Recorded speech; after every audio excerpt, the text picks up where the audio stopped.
Look! There are some people talking over there! Let's listen in on the conversation.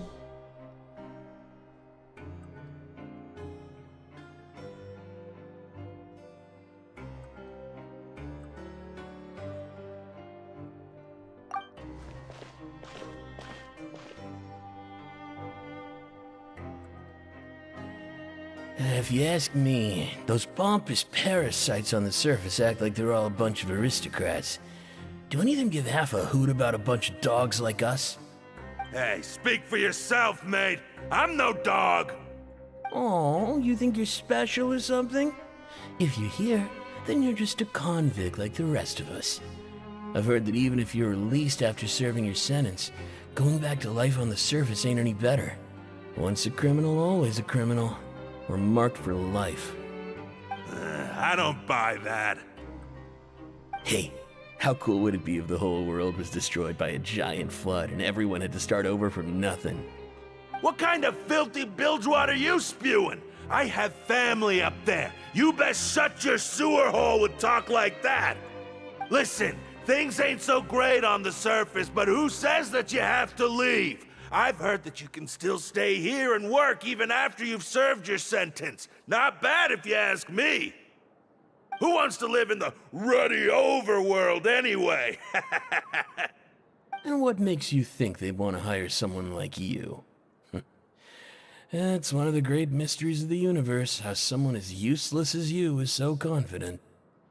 Whoa. Sounds like they're really unhappy about the overworld. Speaking of which, Paimon never heard anyone use the words overworld or underworld when we were living up there. Is it only something the inmates down here say?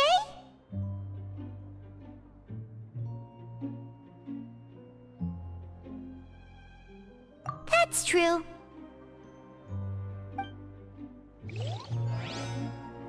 Grab yourself a welfare meal.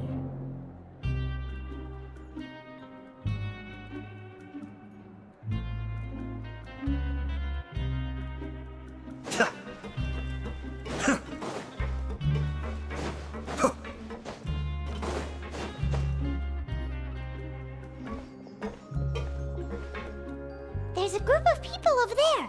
Let's go listen in. So I said, that's not a faucet. Hey, who are you two? Why'd you come over all of a sudden? Oh, sorry for eavesdropping. Sounds like you were talking about something private. What's the matter? They're just looking to join in on our fun, that's all. Hey, don't pretend like it's okay for them to just interrupt us like that. Yeah, fine. You're lucky we don't mind extroverts that much.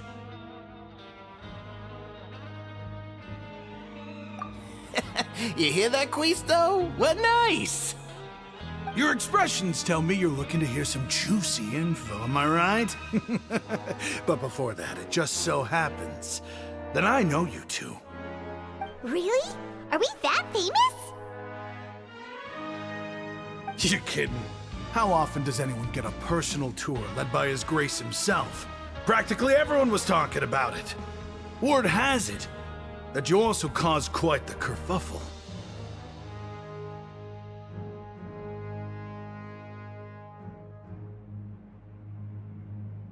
A little mistake, huh? I like the way you put it. You see, people with a good attitude can join our group anytime, unlike some of the others here. Your group? I'm Quisto, and this is Lavaroon. People usually call us the Bombshell Bros, but don't worry. We're not playing with bombs or anything. It's just that our information is always so explosive, and we blow minds on the regular. So, you two really like to gossip? Whew, you sure know how to embellish. No. You don't get it. Knowing intelligence will make things better for you here.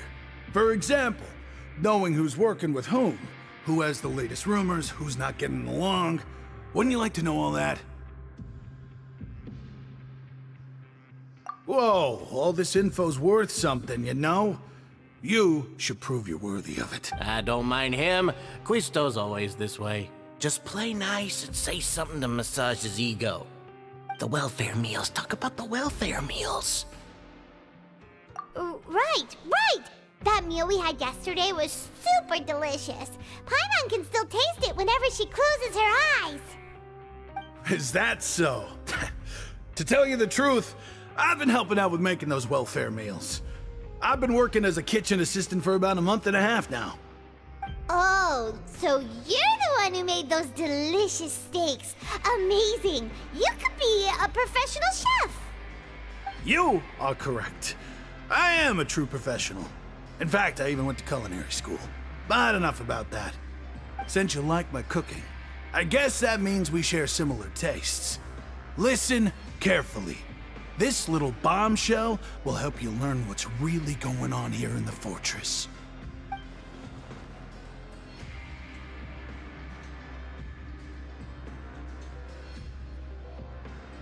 Listen, kids. The power structure within the fortress is quite complicated. The overworlders couldn't care less about us down here. We're basically dogs to them. You've already met the one person here you should never cross, the Duke, Risley. He knows more than you think. And if he doesn't care about something, then he often doesn't bother dealing with it. Those who have the Duke's attention get all kinds of special perks, even better treatment in the infirmary. I know who you mean. It's that Jurier character, right? I don't think there's anything useful about him at all. Why does he visit the infirmary practically every day? But did you know? I don't care if he... Speaking of wit, You mean he hit old? but that Lorvine... Wait a second. Do you think... After all.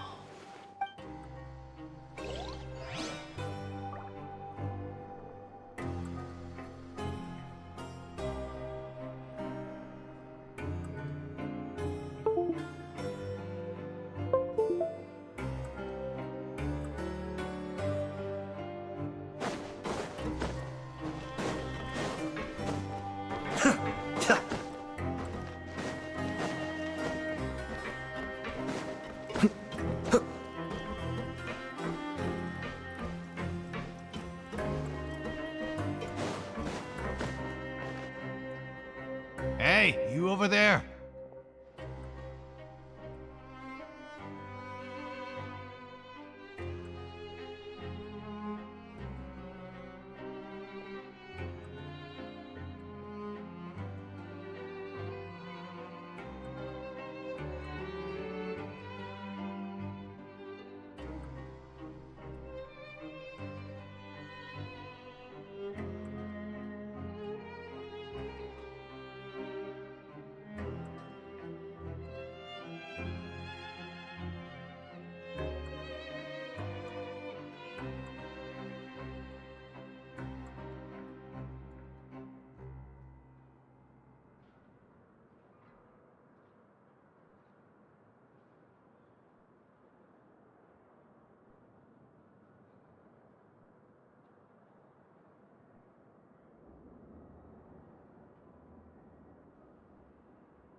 Yeah, you! Say, do you like playing card games? You know, like Genius Invocation TCG? You TC... Hey, come on now. What's wrong with... alright. But why would... There are lots of card players here in the fortress. When I saw you, I immediately thought, hey, even outsiders from other nations. Sure. Great! I thought you would... Why don't you... Alright. Have you heard... Ben, did you... Yeah, so you've already met those two. I heard that they used to... good to know. Do Oh, did you know that the Duke was also a convict in the fortress of Meripede before? Huh? Wait, are you serious? That's right. The Duke to go from an ordinary forbiddens. It's just... Anything else? Okay, we've talked to just about everyone, and it's about time for us to go meet Linny. According to the card he left us, we should go meet him in the production zone.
Huh?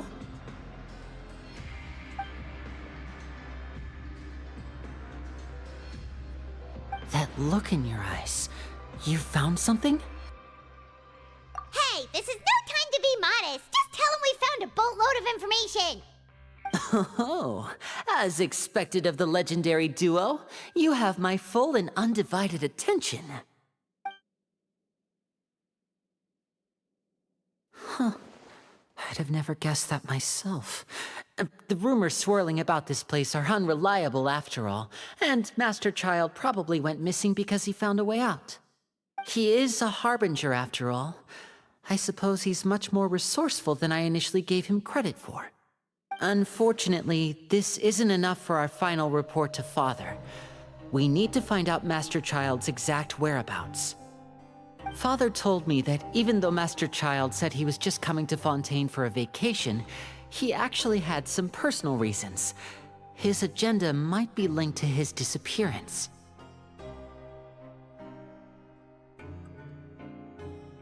His escape route is already flooded, so we'll have to task someone with professional diving skills to chase after him. Well, when you put it that way, it's obvious that only Fremine would be up to the task. Bingo! Is he around? He's working today. Coming here as a group would have attracted too much attention. I'll talk to him about it later. No need to thank me. This was always a part of our mission after all. Honestly, I'm far more impressed by you guys managing to collect all this information right under Risley's watchful eyes. Collecting information has always been our strong point. Now, let me think. To find out more information, Fremine will have to retrace Master Child's original route. And if he's to do that, he'll have to set out on the next pipe cleaning day at the earliest. That's 6 days from now. And after that, he'll probably take another 2 or 3 days to return. You can even estimate how long it'll take for him to get back? We've been working together for a long time. We know each other's capabilities like the backs of our hands. Traveler, what say you to meeting here 9 days from now? We'll be able to pick up Fremine while we're at it, too. Oh, and there's just one last thing we'd like your help with. Though we can just sit back and wait for Fremine's report on Master Child's whereabouts, we still need to make more progress on the investigation of the Forbidden Zone. Fremine's no master of disguise. Lynette's still working on getting intel from the other areas, and I'll need to spend some time helping Fremine prepare for his diving mission. So, you are the only ones we can count on. What do you want us to do? Will it be hard? Well, I won't call it easy per se, but I think you'll be able to pull it off. Listen carefully. You'll need to find an excuse to get into the infirmary and investigate the room and environs. You've mentioned several sketchy-looking people always meeting at the infirmary earlier, so it probably has something to do with the secret we're hoping to uncover. You've already met the head nurse, so she'll be less suspicious of you. Investigate the internal structure of the infirmary and any active dealings within, and pass those on to me alongside anything else you're able to discover. But also, there's no need to take risks. Don't forget, safety always comes first.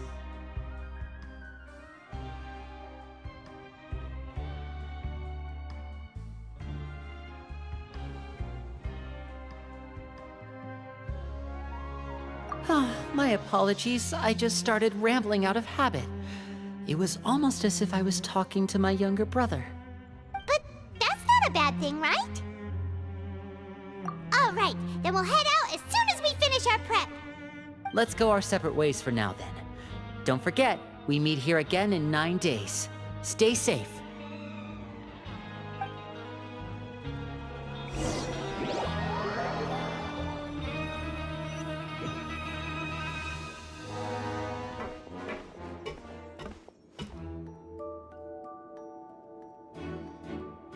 Hey, stay here for now. Paimon will take a peek. There seem to be several people inside.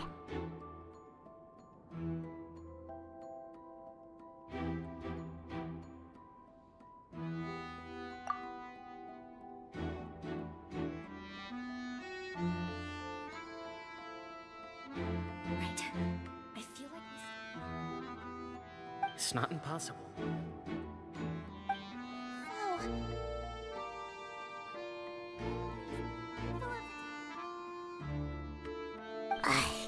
It's a bit hard to understand them from here, so why don't we just try to talk to them in person? Let's go as soon as you're ready.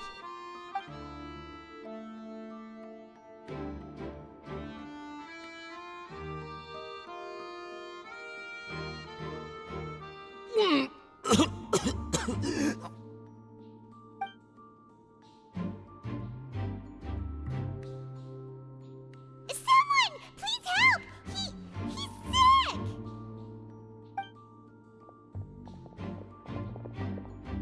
Whoa, are you okay? Oh my! What's wrong, little one? There's no need to panic. Take a deep breath before you begin. The traveler started complaining of a stomachache, and then nausea, and then collapsed onto the ground. Paimon doesn't know what to do! Freezing limbs, twitching fingers, and pale complexion? Could it be poison? Let me take a look. Please, lie down over here. Don't worry, I'll get you to the bed safely. Here, hold on to my shoulder and walk slowly.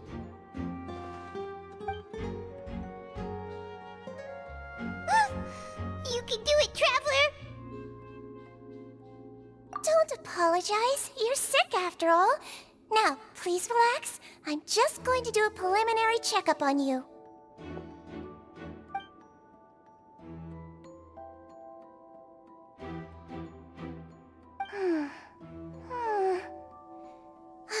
see now. My checkup has confirmed that he's not in any mortal danger. That's our worst fear out of the way. Eh? Oh, that's good. But... I'll continue my diagnosis of the patient now. Please, relax and take a deep breath.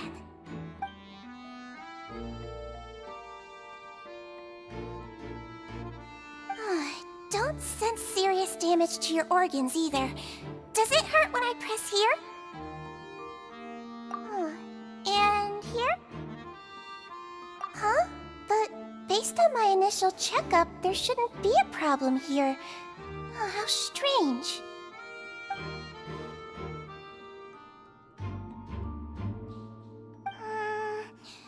What about here? Does this hurt? Oh, I understand. So that's what it is. I think you just ate something that disagreed with you. That's all. Nothing too serious. Outside of a pretty bad stomachache when it decides to act up. So that's what it is. Thank goodness it's not anything more serious. And there have been other inmates complaining about the food recently. I'll inform our head chef, Mr. Wolsey, of this problem as soon as possible. Congratulations! The health risk is incredibly low, so you should recover within a couple days. Why don't you take a rest here while I go get some medicine for you? Miss Levine, I'll have to trouble you to help me look after this new patient while I'm gone. Very well. And she hopped away just like that.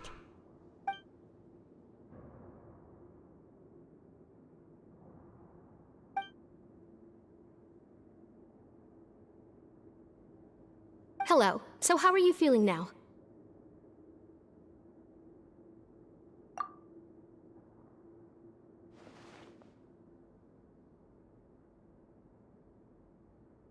His stomach ache's really bad. He was stumbling about the whole way here, so Paimon's really worried. If Miss Sijuin says it's not a serious problem, then there's no need to worry. She's the best medic we've got down here. But it also looks like she's the only medic you've got down here. Well, that's true. What do you mean, that's true? That's really misrepresenting the situation. Of course I can't speak for the whole fortress, but it's not like everyone imprisoned here is useless, you know? Though they may have committed crimes and gotten locked up here as a result, they still know a thing or two about medicine, and they help Miss Sishuin take care of the sick and injured. Yeah, you're right. But did you have to lecture me about it in front of another patient? Aren't you a patient too? Where did all your energy come from? That's correct. Sorry, I got a bit ahead of myself. Are you two also sick? We've been sick a while. I come back every once in a while for checkups, and to pick up the medicines Miss Sijuin prescribes for us. That's just the nature of chronic illnesses. As for her... you could say she fancies herself as Miss Sijuin's capable helper because she learned a bit of medical knowledge ages ago. Please watch your mouth, Mr. Jurier. Don't forget that you are the primary reason I have frequent heart palpitations. Hey, don't start arguing now! Please, keep it civil at least!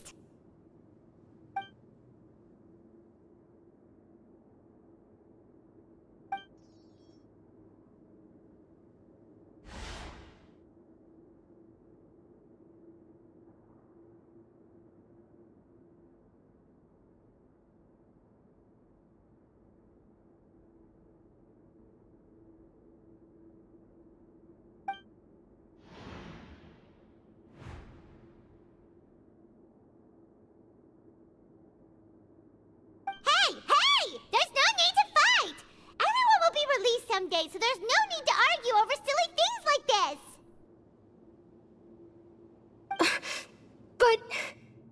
But...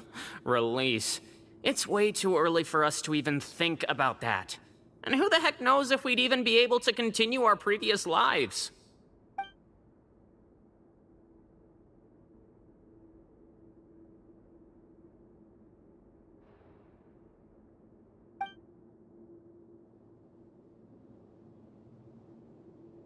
please allow me to end this boring and useless conversation. Oh, and Mr. Jurier, I don't want— And same to you, Miss Lorvine. Anyway, that was more than enough rest for me, so I'm going to get out of this excessively noisy place. See you later, everyone. He just slowly walked off like that? That's just what he's like. I'm sorry you had to see all of that. I'm Lorvine, and that's— well, his name is Jurier, but I hope you'll never have cause to remember his name. You really can't stand him, huh? I mean, can you blame me? Who would like someone who's as arrogant and obsessed with weird research topics as he is? But there's no need to keep dwelling on him. I'll accompany you two for a while. Miss Seashween should be back soon, and I'm sure you'll feel better as soon as you've had some of her medicine.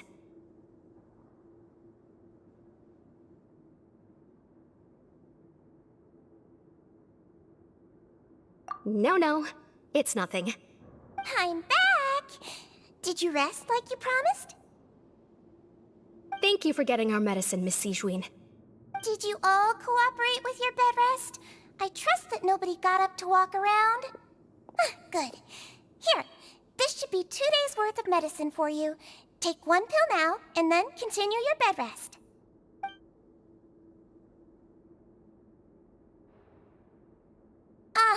Miss Lorvine, I left in a bit of a hurry just now. Do you still remember if we discussed the color of the pill that you should be taking today?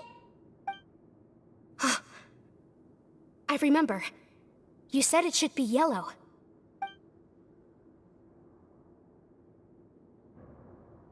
Yellow, huh? I understand. These are yours. Please, make sure to go to bed early after taking them tonight. You'll benefit from a good night's sleep. All right, then I'll also be on my way now. I hope you feel better soon, too. See ya! I'm going to fill out your medical record now. You're widely known as the Traveler, right? I just want to double-check a few details, if that's all right with you. Those two made quite the commotion just now, so why don't we let the Traveler rest? Paimon can answer the questions instead. So his primary symptoms are abdominal pain with secondary symptoms of nausea. Is there anything else?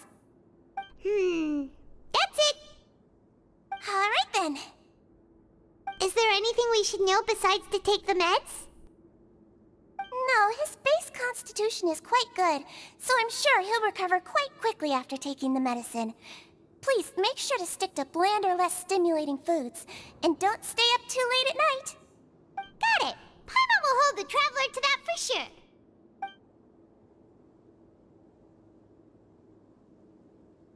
Oh, you're going to take a nap already? Okay then, you get some rest.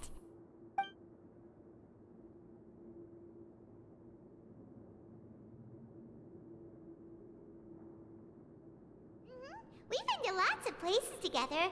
He may look a bit under the weather now, but he's actually super strong. So you're the best of companions. Well, don't worry, he'll recover soon.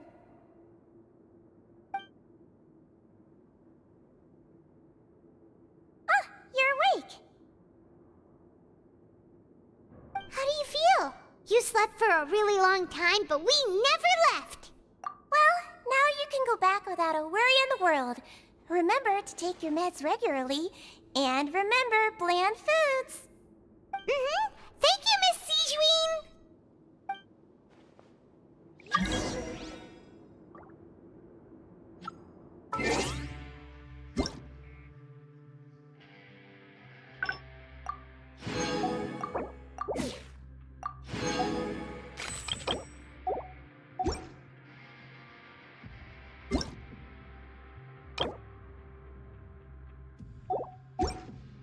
Sure, I've forgotten something.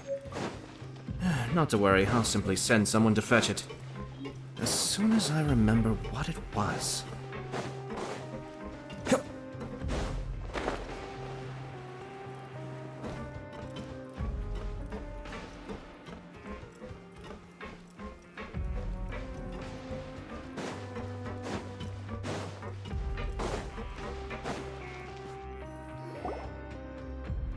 really are something. To be able to fall asleep like that and even sleep talk the entire time, you scared Paimon half to death!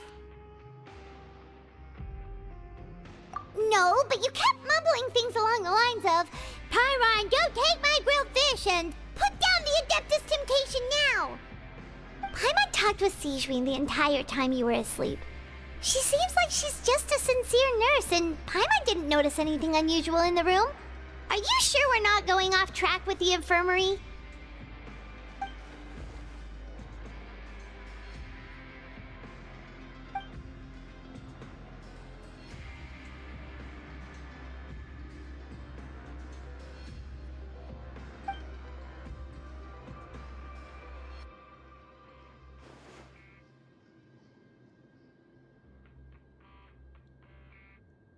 Whoa! You really are super thorough! All those tiny little suspicious things that Paimon didn't even pick up on! We've gotta give the info to Linny!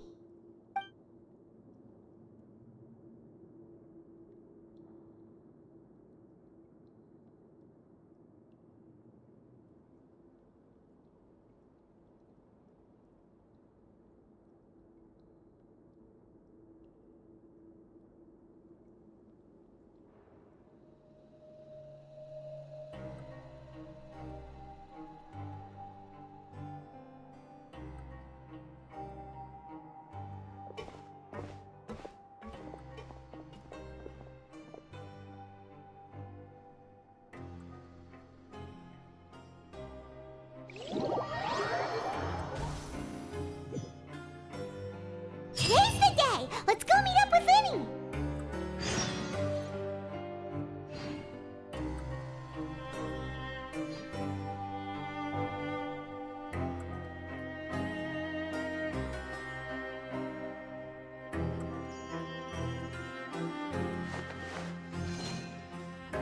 Learn the safety rules by heart.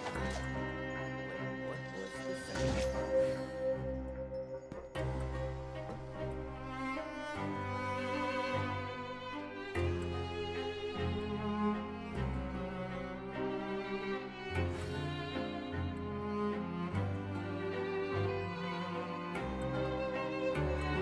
I have to stifle a smile every time I remember the look on my retainers' faces when I informed them of my plans today. Panic-stricken, but unable to muster the courage to say anything.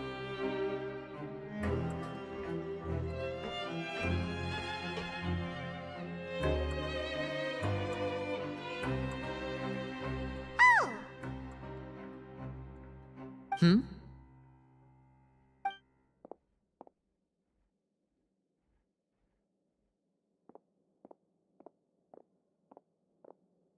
Did you two run into any trouble over the past few days? No, we just worked our shifts according to the schedule. Nothing weird happened. That's good. That means you didn't raise any suspicions when you infiltrated the infirmary. We've taken a look at the slip you've sent. Fremine successfully left the grounds via the pipes 2 days ago, and as of last night, Lynette has also infiltrated the infirmary after faking an illness. Wait, why is she getting involved as well? You already went above and beyond when you scoped out the infirmary. To put it more bluntly, even if we were to view that as something you did in exchange for Fremine's help, you've already done more than enough. Infiltrating a guarded stronghold is a different kind of job from a one-off investigation. We want to avoid using the same faces over and over and reduce the amount of suspicion that will fall on any given person. Lynette also felt like you have already taken the first step for us, so she should be the one to finish the job. So that's what Lynette thinks. Oh, Paimon hopes everything's going well for her.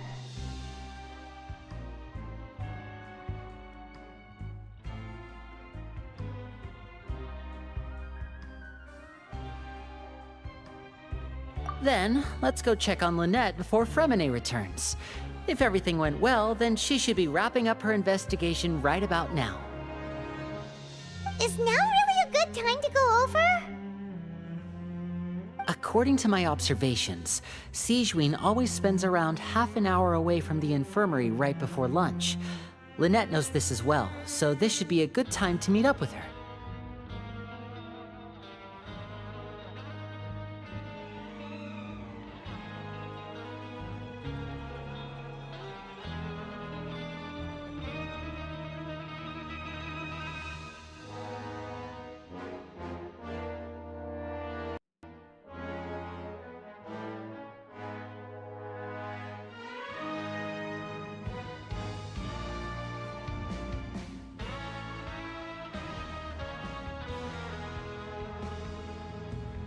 Also, I'm her brother, remember? It's only natural for an older brother to care about his younger sister's well-being. Okay, then let's head over right away.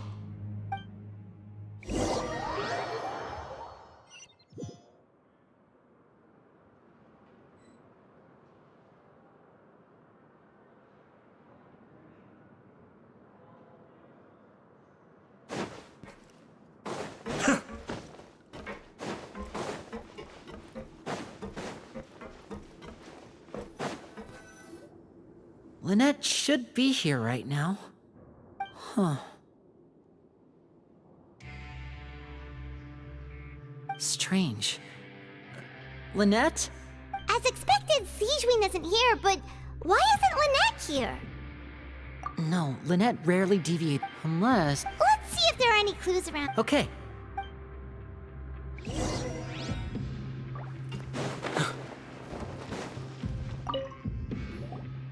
None of the beds have any signs of having been slept in. That's the one Lynette must have used, right? You said she was pretending to be sick. Mm-hmm.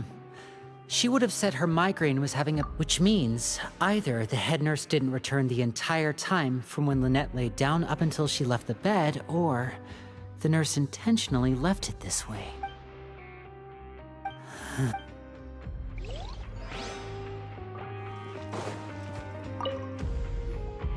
There are some books here and a few files.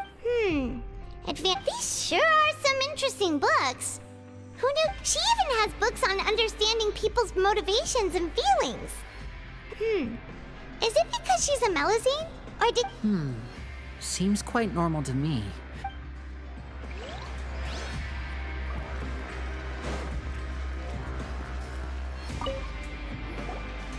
Ah! This is it! We saw it before! Wait, this thing? It doesn't look like it's been disguised that well.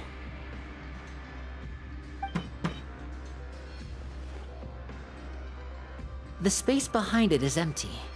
From its size, I don't think it's an entrance that is meant to be taken apart. There's probably a mechanism around here somewhere. Could Lynette have tried to get inside? But if that's the case, she would have contacted me for sure.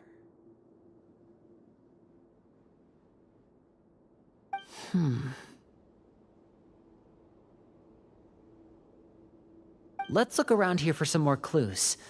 Don't panic, just take another look.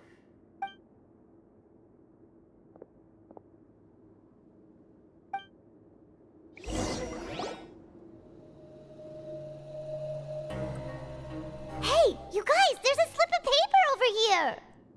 A slip of paper? It's right over here, and there's a bunch written on it too. It reads, "Out of respect for your usual practices, I'll use a piece of paper or card as the medium to pass on my message. You may consider this as me giving you my best regards." This is... Is that all? The back. This is... Show me! Now!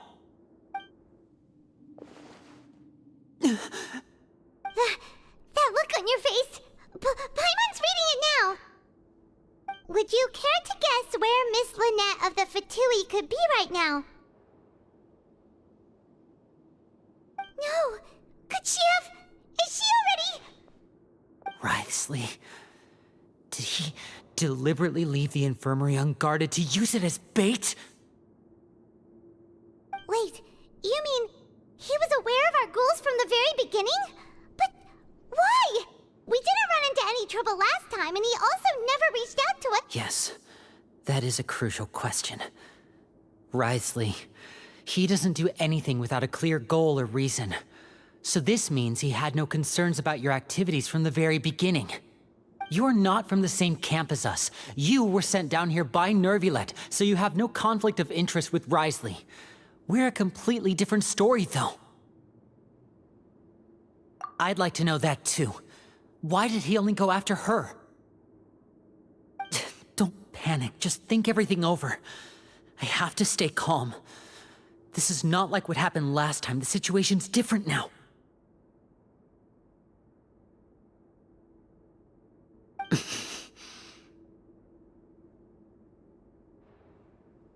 Wait, you're right. Wait, but that means...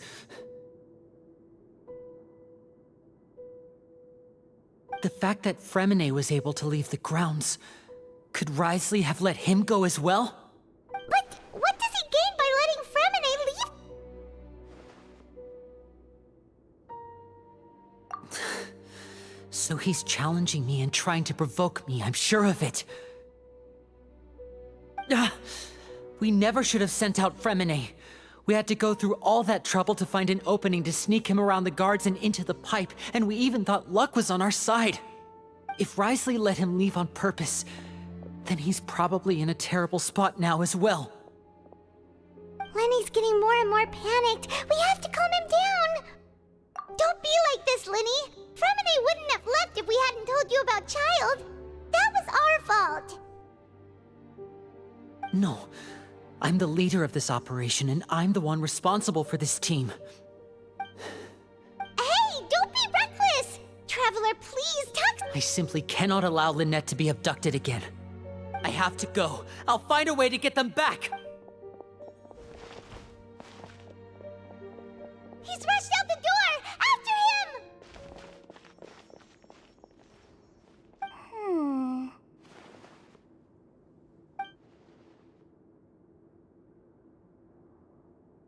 Right. I feel like we still have some room to make changes on these details. It's not impossible, but it'll require extensive testing. Is that so? Very well. Then please be mindful of the time. Huh? Is someone? Pack everything up. Whoever's outside is eavesdropping. They'll probably come in once we stop talking. Someone! Please help! He's sick!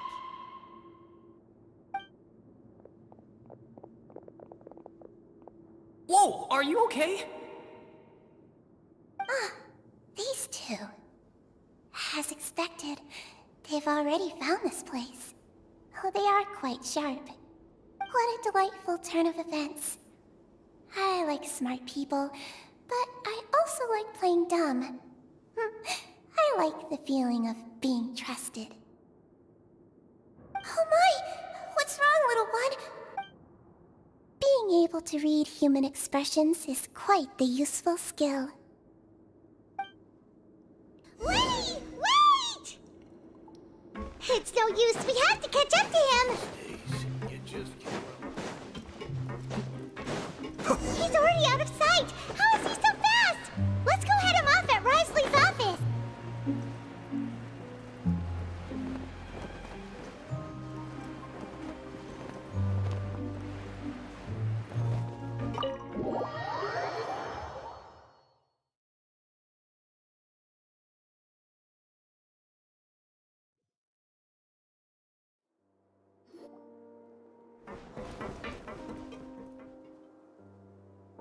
Come out and face...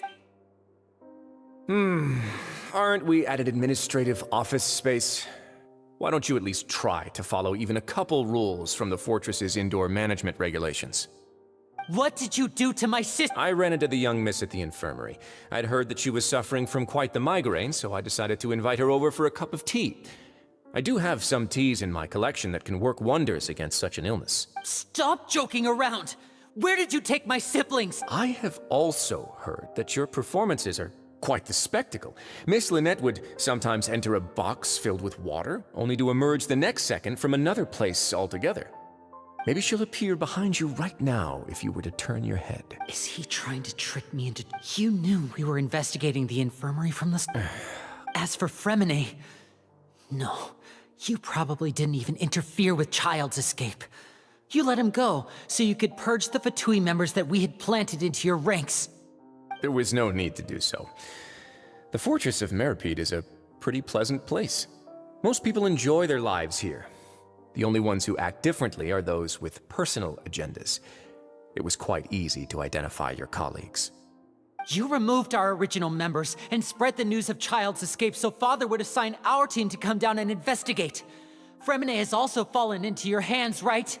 If you're oh so omnipotent and so in control, why would you need hostages? One correction. Lynette is in my hands right now, but Fremine is not. He's not. What do you... Lenny!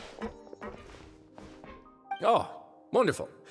Everyone is here, so I'll only need to say this once. Thank you so much for cooperating with me. Eager and to the point, I see. Alas, only Miss Lynette is currently having a cup of the fortress's finest tea. Although, as per your original plan, Mr. Fremine should also have returned to the fortress by now. But he has neither shown up within my gates, nor has he been taken into any kind of custody. So where do you think he may be right now? Wait, you locked him outside in the sea? I closed the fortress's gate to the outside world. That's all.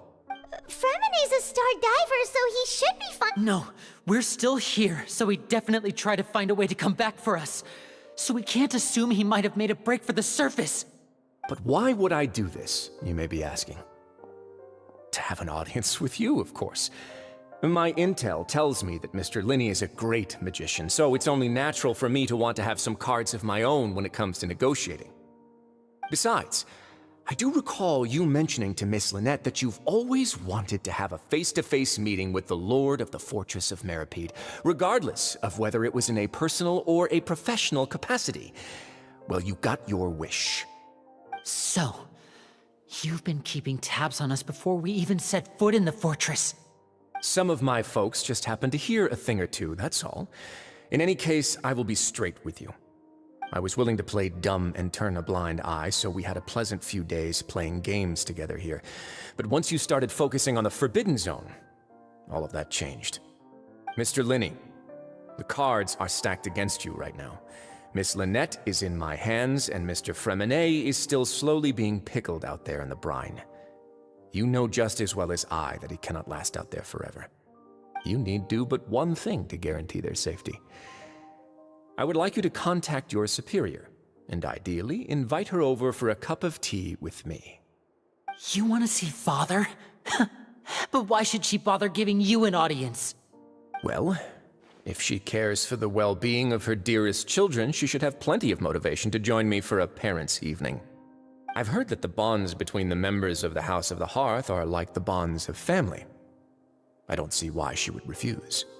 Why did you think Father sent us to handle the Fortress of Meripede? This place is basically a no-man's land. It wouldn't be fitting for anyone as important as a harbinger like Father to come here in person. Oh, I see. So it's because she doesn't care for my place here. That's such a shame. After all, I've amassed quite the tea collection. I was looking forward to sharing it with her. Both Monsieur Neuvillette and Lady Farina have already received many samples as gifts. Was this the extent of your master plan to get to Father? No matter how much pressure you may put on me, I won't allow you to use us to blackmail her. You people really are difficult to get along with. All I'm asking for is a face-to-face conversation. Does she truly have no interest in the fortress's secret? Mr. Linney, you have one last chance to invite your father here. If you refuse... Lenny!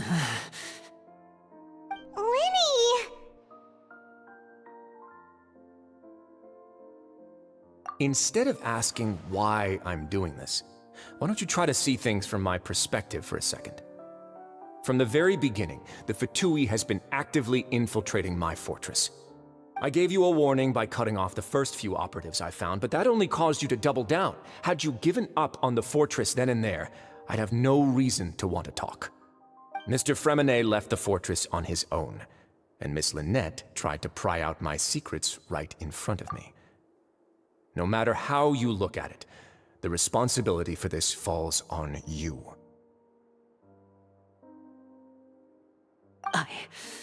I shouldn't ask Father to do anything because of us. 6. Wait, 2. Time's up. Risley! Negotiations have broken down. Please leave, ladies and gentlemen. Yeah, listen to the Traveler. If you can't talk Dr. Lenny, can you... You do realize that I'm only letting you go because of Neuvillette, yes? You're here helping him out, and I've already done my best to stay out of your way. But that doesn't mean you can just do whatever you want. The fortress may be small and remote, but it still has its own set of laws. Then how about this? Those who are capable deserve respect. You've spent quite some time investigating my home turf by now, so why don't you tell me a thing or two about what you found, I'll ask you 3 questions. Answer all of them correctly, and I'll agree to your request. Question 1. Regarding the hidden rules of the production zone, what is the truth behind the one about not being allowed to work for 3 days in a row?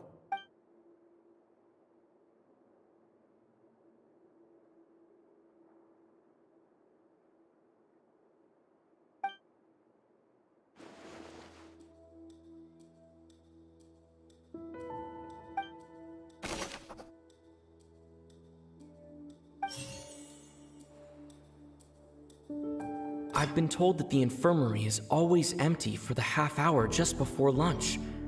But what could Sijuin be doing during that time?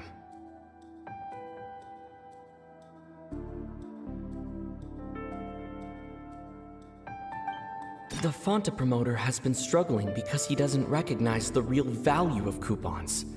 Meanwhile, the Duke believes that only idiots who don't understand the value of coupons will spend... We often see Miss Sijuin observing the prisoners at work near the production zone. It seems like she can perceive the general state of a person's health just by looking at them. Fanta's internal report suggests that they're starting a new trial of an unnamed and unpackaged product. But the product has to undergo a trial because even Fanta's own employees have a lot of reservations about it. The research notes said that the Melusine race perceives the world very differently from humans. As a result, the Melusines have also developed a sense of aesthetics that appears rather strange and alien to humans. According to Collins, the Pancration tournament only took place because the Fanta company sponsored it. The company must want a return on their investment as well. I've been told that the infirmary is always empty for the half hour just before lunch. But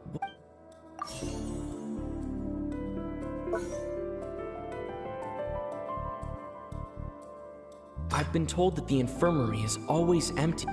The Fanta promoter has been struggling because he doesn't recognize the real value of coupons. We often see Miss Sijuin observing the prisoners at work near the production zone. It seems like she can perceive the general I've been told that the infirmary is always... The Fanta promoter has been... We often see Miss Sijuin observe... Fanta's internal report suggests that they're starting a new trial of an unnamed and unpackaged product.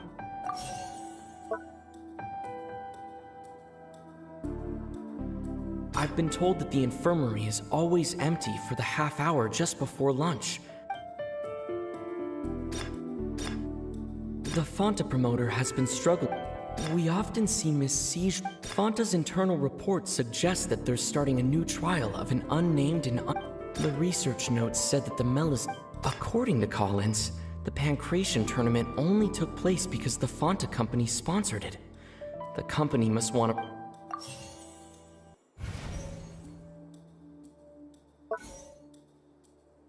The Fanta promoter has been struggling.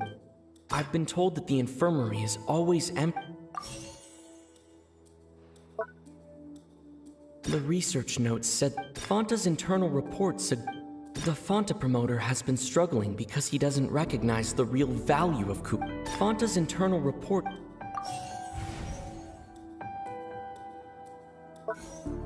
The Fanta promoter has... I've been told that the According to Collins, the research notes said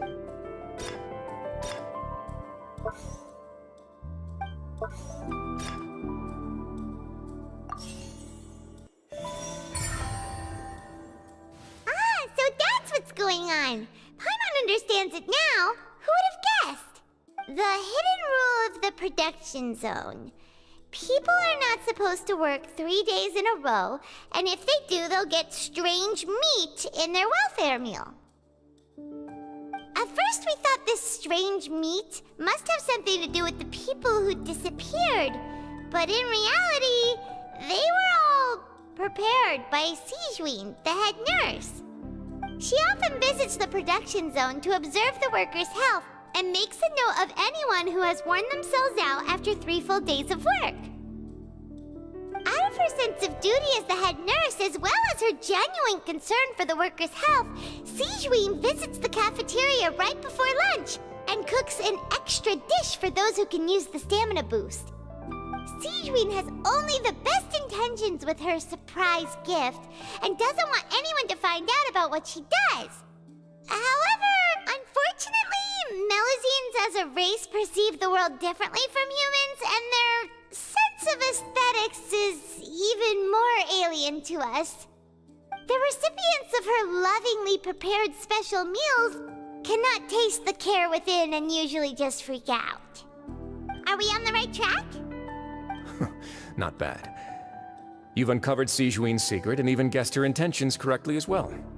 It's nice to know that her efforts have not gone unacknowledged. All right, now for my next question. There are also some hidden rules in the Pancration Ring, including the one that you're not allowed to support both sides of a fight. Why is that?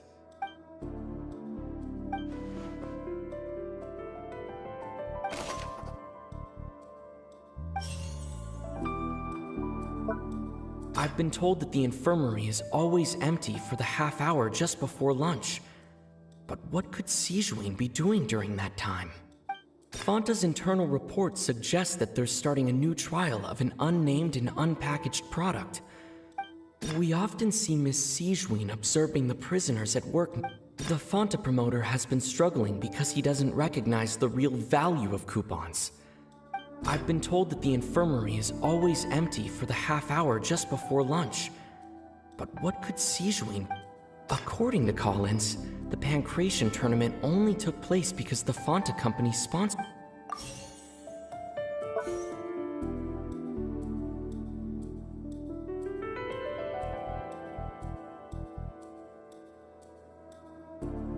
The Fanta promoter has been... The research notes said that the Fanta promoter has been struggling because he doesn't recognize the real value of coupons. Meanwhile, the Duke believes that only idiots who don't understand the value of coupons will... We often see Miss Sijween observe... Fanta's internal report suggests that they're starting a new trial of an unnamed...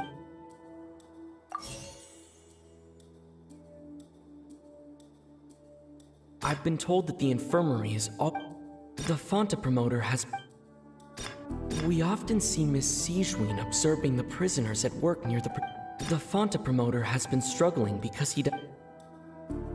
Fanta's internal report suggests that they're starting a new trial of an unnamed and unpackaged product.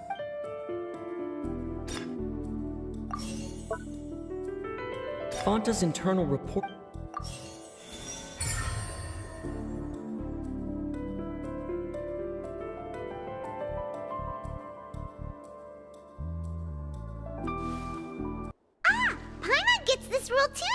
So there really was nothing to be afraid of.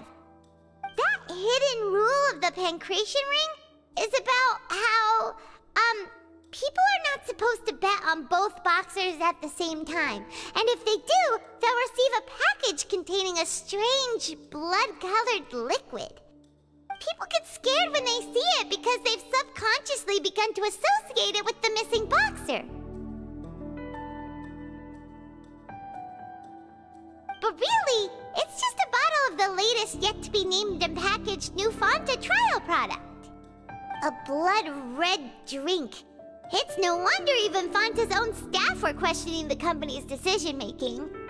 The company, facing backlash from its own staff, decided to try to trial the product on a smaller scale, to see how it might be received by customers. They came to the fortress of Meropide and offered to sponsor the Pancration tournament so they could push their new product. But the Duke completely refused to even entertain the idea. The Duke, knowing how valuable coupons are in the fortress, knew that only total idiots who didn't understand their true value would bother buying a Fanta product here. And so, only those who proved their stupidity by being dumb enough to bet on two opposing sides of the same match were selected to receive the drinks. I acknowledge the effort you've put into bringing the truth of this mystery to light. Although, based on your description, that Fanta promoter is a bit too careless with his words. I may just reconsider my collaboration with the company. All right, and here's the final question. What's the secret behind our head nurse and all of her patients in the infirmary?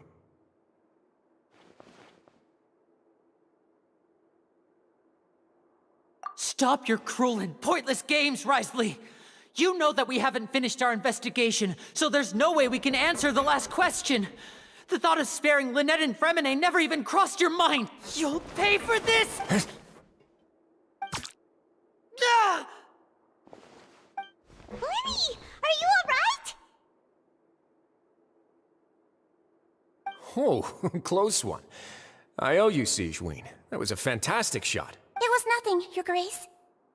Sigewinne? Though this gun may look like a toy, it's actually fully functional, as I just... Sigewinne... Not at all.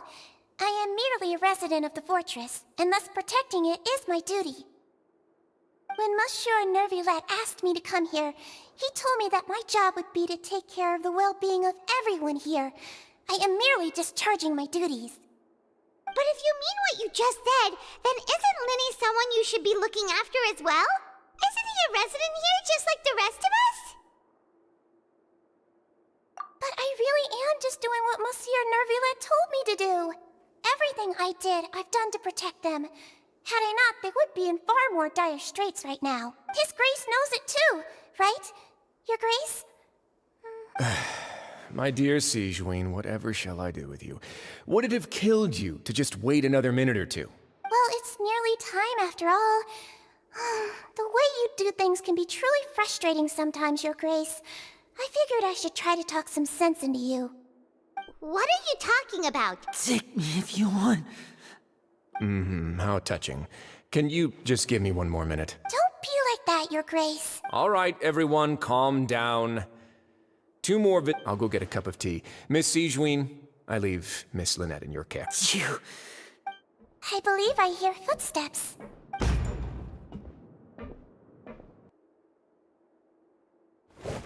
Some space, please. Ah, Miss Clarande. My door. Fremine...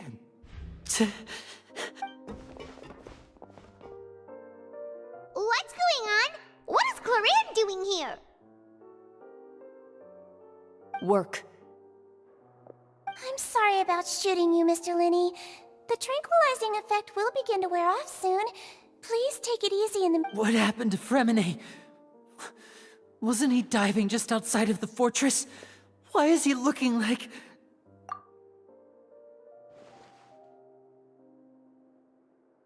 A flushed face, an accelerated pulse.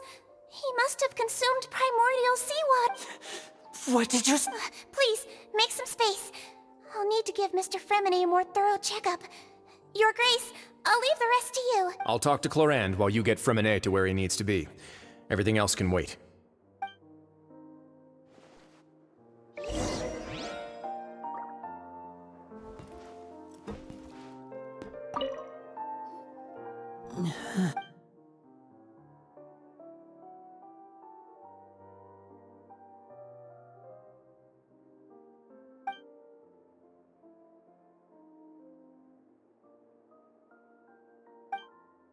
How is he?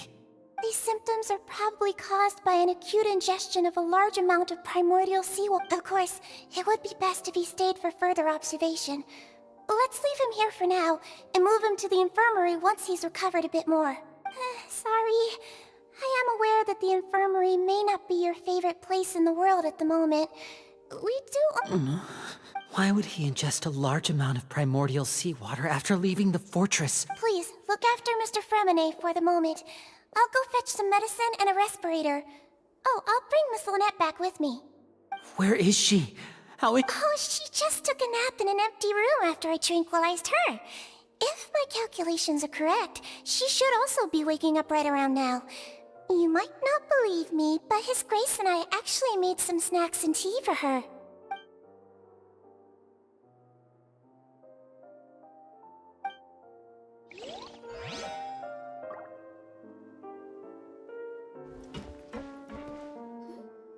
What's that look on your face? I thought I made good time on the way back. Oh, I'm just admiring your punctuality. Had you arrived just a few minutes later, Sigewinne may have been forced to shoot Mr. Linney again. How's the situation out there? The water has changed. It's pretty much as expected. The concentration of primordial seawater has increased significantly. I was only out there a short time, so it wasn't too bad. But if one were to stay for any significant amount of time, well, you can see how that boy's doing. Where was he when you found him? The abandoned zone at the end of the pipes. A good distance into the water. Closer than I thought. He must have recognized it early on and tried desperately to swim back. Locking the door was necessary. I don't think we could have saved two. Well, I did try to convince him that I had my reasons. Never seems to work, though. It would probably work on Neuvillette. He has a knack for picking out who had good intentions, even when the outcomes were all terrible. It's a bad sign if you're having to plead your case to Neuvillette. Want some tea? Not particularly. If you want to drink some that badly... Fine, I'd like to get some tea. Want me to get you a cup too, since I've already made it? Might as well then, I suppose. Actually, do you have a towel? I would like to dry my hair.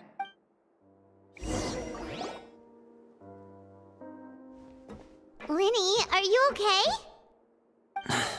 I'll be fine. They're all here now. Don't worry about me. Are you sure? You don't look alright. My hands and feet are still a bit weak, but that's probably just the residual effects of the tranquilizer shot. I'm back, everyone. Lenny! Oh, Traveler, Paimon, you're here too. Freminet? Is he... He'll be fine. But for now, please help me lift him up.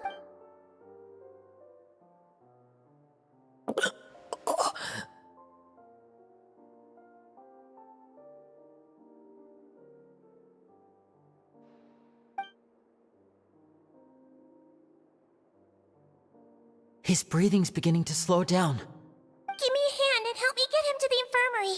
Yeah, I'll take him from this side. Lynette, together? On it. Traveler, you seem pretty worried about him. Want to come with us? The Duke and Clarande are gone. They probably went to get some tea. The Duke will explain the truth in just a bit. Miss Clarande will need a break, since she only just returned from rescuing Freminet.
He's awake. Freminet. We're all here. Where am I? The infirmary, at the Fortress of Meripede, Mr. Freminet. And you are no longer in any danger. How do you feel? Don't push yourself if you're not feeling up to it. Traveler. Paimon. It's been so long. The sea! There's something wrong with the seawater. Shh, it's okay. We can talk about it after you've recovered. No, listen to me. This is really serious. There's primordial seawater mixed into the regular seawater. I don't... Pipes... Right, the pipes. It's all coming back to me now.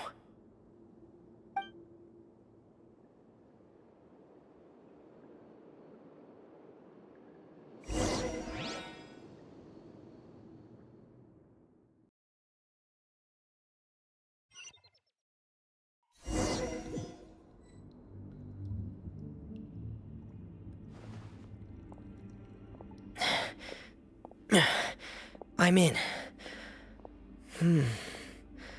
Seems like this pipe hasn't been used in a long time. It looks abandoned.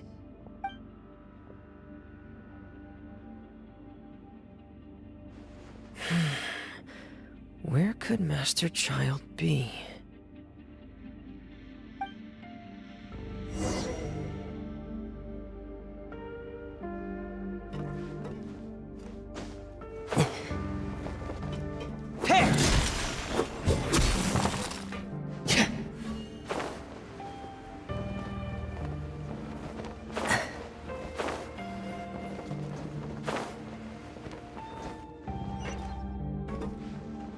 Getting here!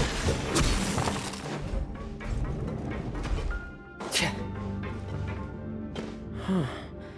This mechanism looks like it's been tampered with. Could he have done it?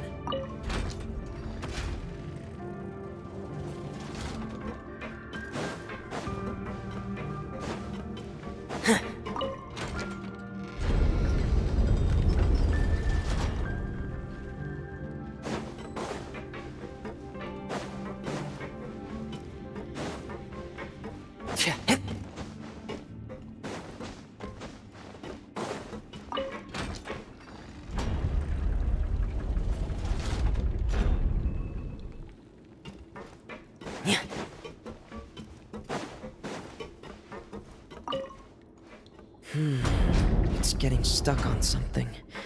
Seems like I'll have to avoid those obstacles while I turn it.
Frost is coming!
This is where the water starts. Okay. Master Child probably dived into the water. I'll go take a look as well.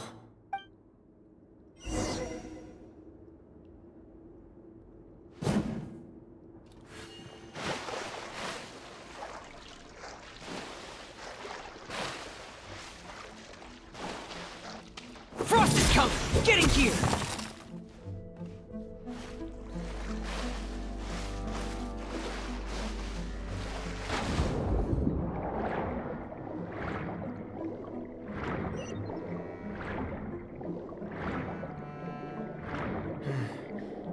The vegetation here is a bit more sparse. These traces aren't natural. A person must have left them, and recently. There are traces here too. I need to keep going. Huh? The traces are gone. But I don't see where he could have gone from here. Wait. What the?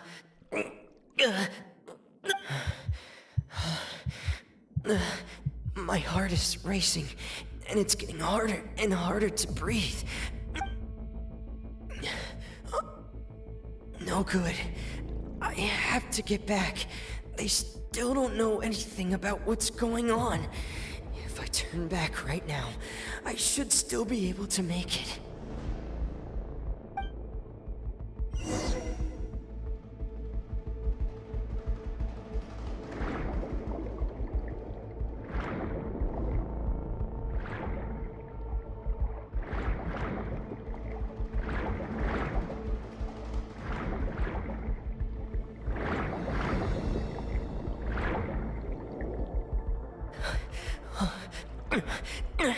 I can't die here.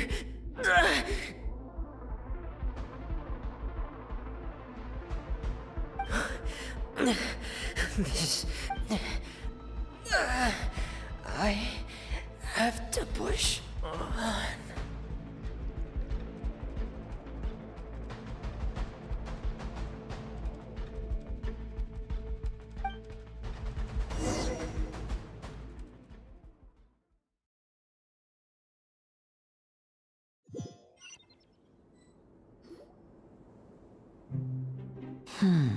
So, in other words, the trail you were following vanished, and you had no idea where Master Child could have gone, but there was also no obvious place for him to have disappeared to.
That's right. I tried my best to swim back, but I had already put some distance between myself and the fortress, and I just couldn't find the strength to keep going. I probably passed out some time after that, and you know the rest. Miss Clarande brought you back, but we also don't know why she just suddenly appeared at the fortress, or why she went out to save you. Miss Clarande, you say? I must go thank her in person. You're still too weak for Monet. You can go after you've had some more rest. Miss Lynette is right. I believe Miss Clarande will stay here as a guest for another few days, so there's no need to hurry. A guest? Then I can assume Risley was the one who invited her to come down here? You should ask His Grace about that. He'll be able to explain better than me.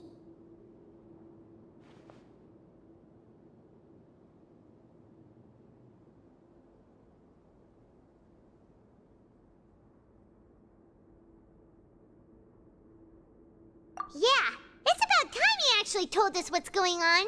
Wanna come with us, Lenny? No. Please go on without me. Lenny. The logical part of my brain is aware that we're safe right now, but I still can't bring myself to leave.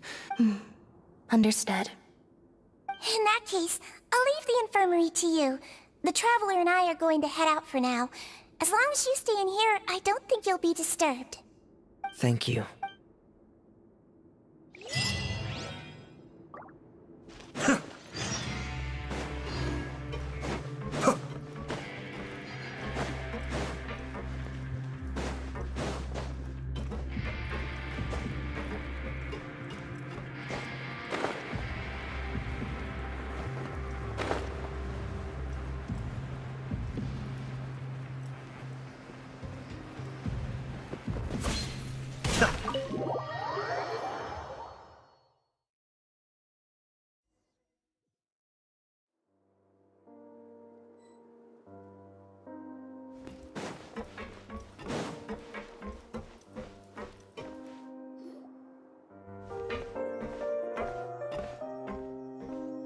Excuse me?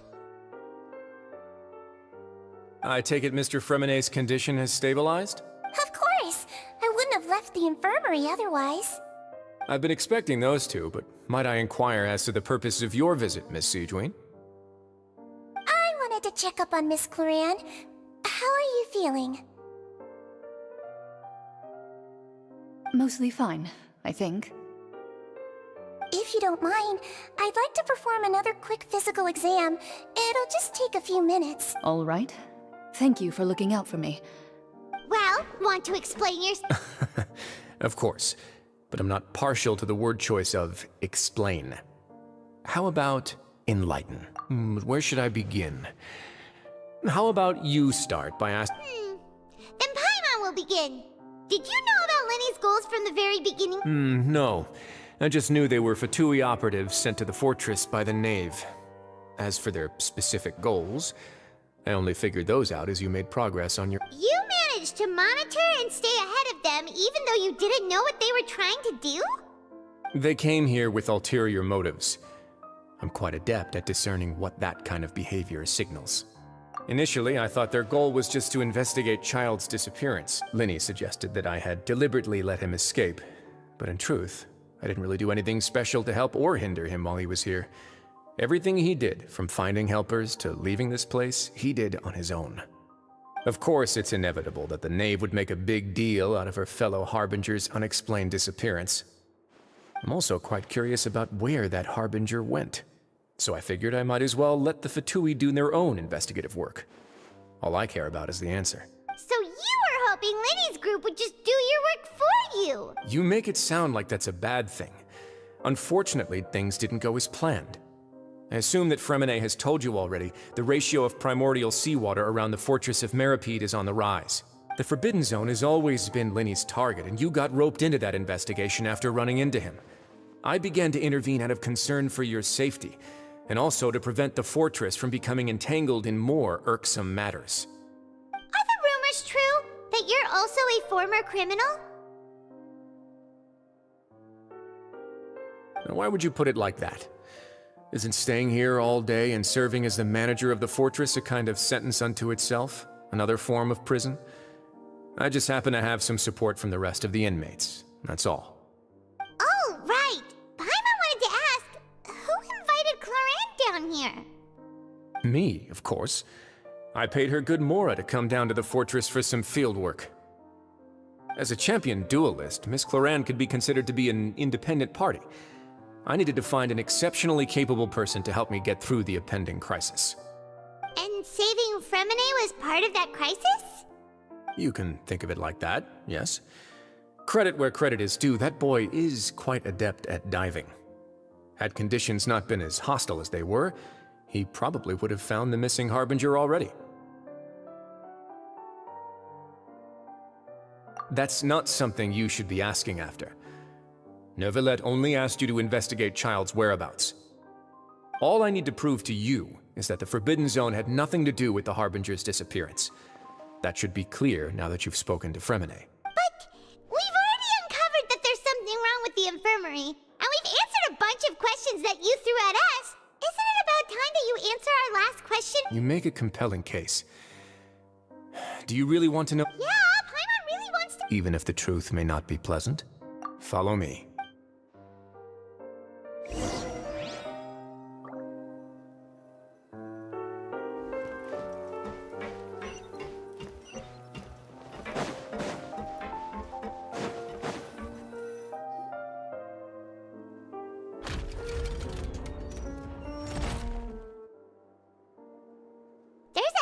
Door here? And a whole basement behind it? Huh. You're pretty good at hiding stuff, Wriothesley. It seems you've forgotten just what kind of place the Fortress of Meripede is.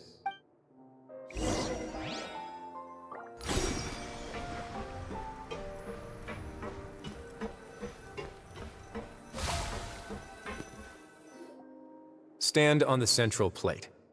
Wait, is there a secret mechanism or— Whoa!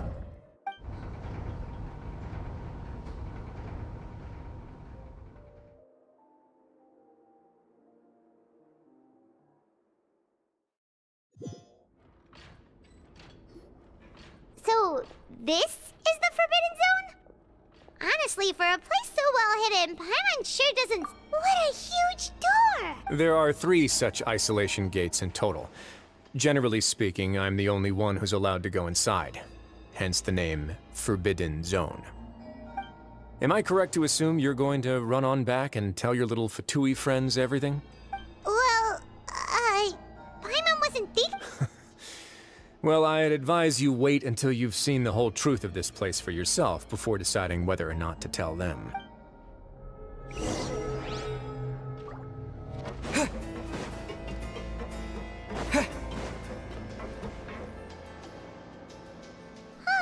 So there's a switch on the side. Stand back.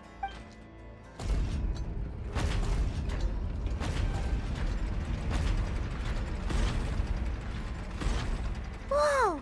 They all just went up one by one. Go on.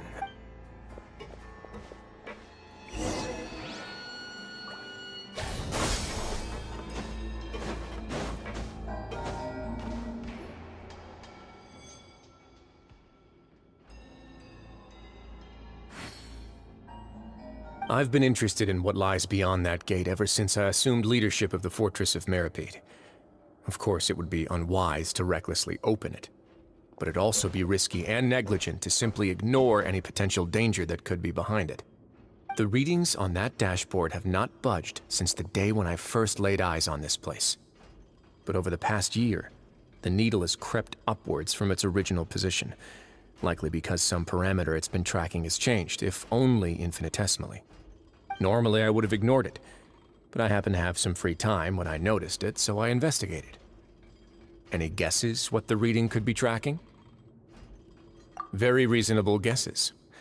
I've considered both of those as well. Unfortunately, our dashboard is tracking something less ordinary. The temperature should vary with weather and climate changes, so for something that rarely shifts, the water pressure is more likely. We ran a few tests to increase the pressure from the outside, but the readings didn't change. Later on, a few more possibilities occurred to me, such as a potential connection with the primordial sea. I began to make a few preparations based on that hypothesis. Over the past few days, the needle has moved again. With that, and the symptoms that Fremine displayed after leaving the fortress, I can now confidently conclude that the readings represent the concentration of primordial seawater in the seawater nearby. The concentration of primordial seawater? But we're already under the sea! And that is precisely the problem. We're at the bottom of the sea, and now we're surrounded by toxic seawater. Somehow, primordial seawater got mixed in, and the concentration is steadily rising. Yes, that's very likely. But forget about the two of us! Not even Novelette knows where the primordial sea could be, much less where we could find and plug a leak. Oh. Oh! Seems like you've figured it out. I believe the primordial sea lies directly beneath this sluice gate. For some reason, the primordial seawater levels have risen significantly, and it's now very close to us. The indicators are now red. Although the gate still stands, some primordial seawater has already leaked out and mixed into the sea around us. If this continues, soon it will no longer be able to hold back the primordial sea at all.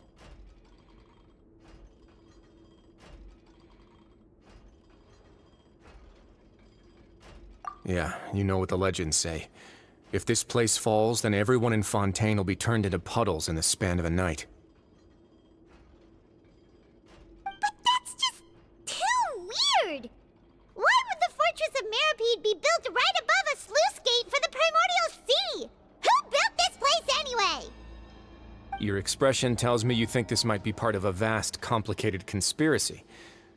To be honest, you might find the actual answer may be exceedingly boring. It's just that the secret of the Forbidden Zone had been long forgotten by the nation before I rediscovered it with my research.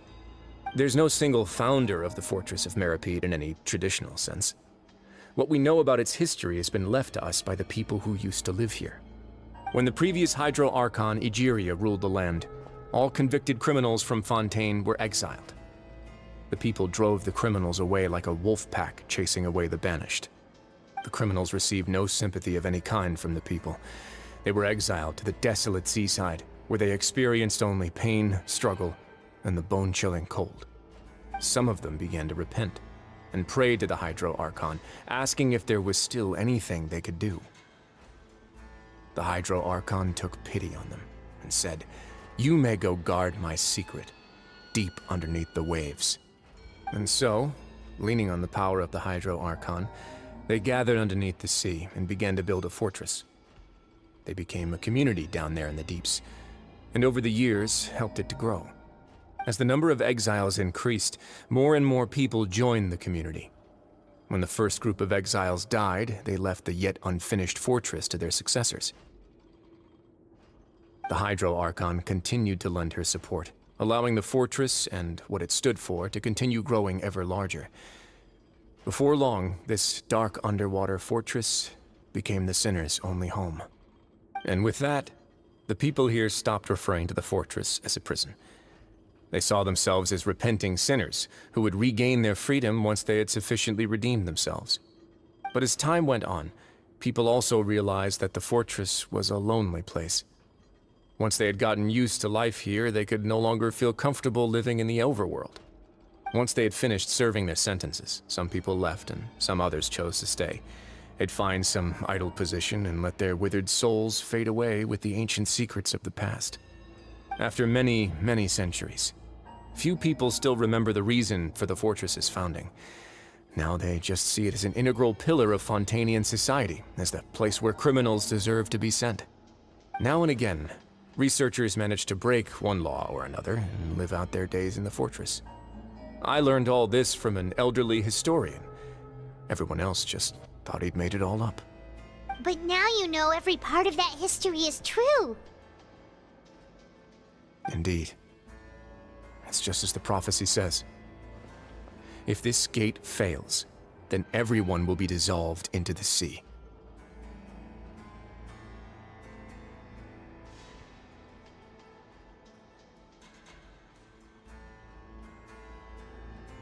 To be frank, not really.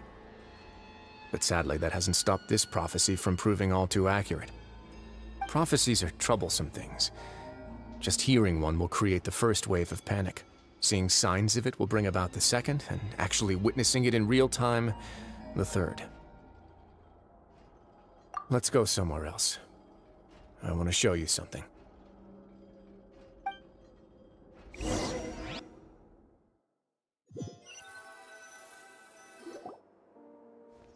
This is it. Your Grace, perfect timing. The results from our last round of experiments have... Wait, Jurier, he's not alone! Huh? Lorvine and Jurier? No need to panic, you two. I've already told them about our plan. What? After you warned us not to tell a single soul about any of this? I'm skeptical as well. Are you sure they are trustworthy? The results speak for themselves, don't they? These two may already know more than you could ever imagine. All right then, if Your Grace insists. They seem harmless enough, so I'll trust them for now. Well, how about some reintroductions? This is Jurier, one of the highest-ranked researchers from the Fontaine Research Institute. He used to work under Edwin. I trust that you've heard of Edwin? Good. Saves me a bit of time explaining. Edwin's main areas of research were archaeum and gravimeters. As his assistant, Jurier is quite familiar with them as well. You want to blow up the fortress of Meripede? Ah, what a lovely idea. I'm already imagining it in my head. Gotta admit, I'm tempted as well. Guys, focus! Focus! That taskmaster over there is Miss Lorvine, and is also one of my technical consultants. While Jurier used to be Edwin's assistant, she used to be Jurier's assistant. Ooh, are they together? See, everyone keeps asking this question. Are you too sure you're not a couple and just using your work as a convenient cover? Your Grace, I am not in a relationship with this man. If I dated her, I'd officially be madder than Edwin. Jeez, forget I said anything then. Follow me. Whoa, there's another door that goes right up. Your constant amazement makes it seem like the fortress can do anything. But Paimon really thinks everything's super cool.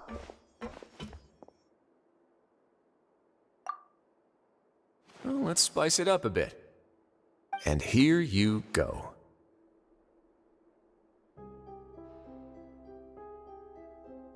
What a huge ship! This is also a production zone that Paimon's never seen before. What's going on? How much do you know about Fontainian history? Not much at all.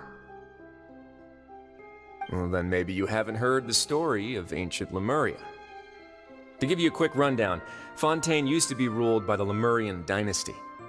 According to legend, the Lemurian king Remus came to this land after being inspired by divine revelation and found the seer Sibila, who had taken on the form of a golden bee.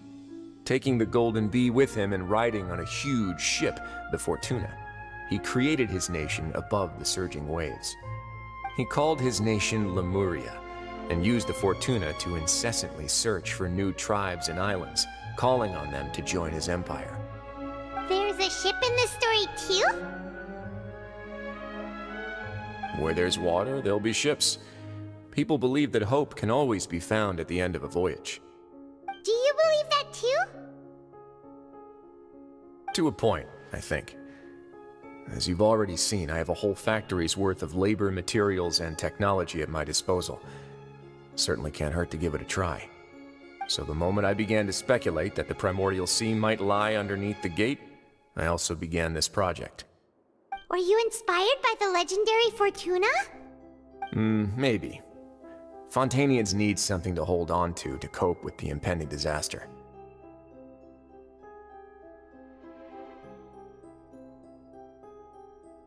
Were the workers to find out the truth behind this ship, riots would destroy the fortress faster than any catastrophe. As the fortress's administrator, I'd never make such a reckless call. Alright, that's enough talking for now. I'll need another 3 cups of tea to soothe my throat. Do you have any other questions? Seems like you're good. Come on, I'll take you back.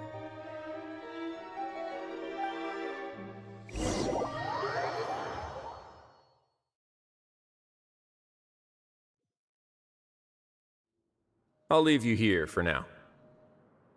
Oh, thank you so much. No worries.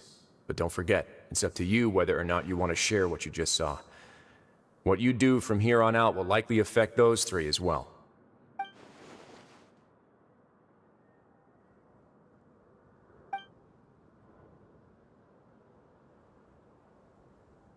Yeah, we'll put a lot of thought into it for sure.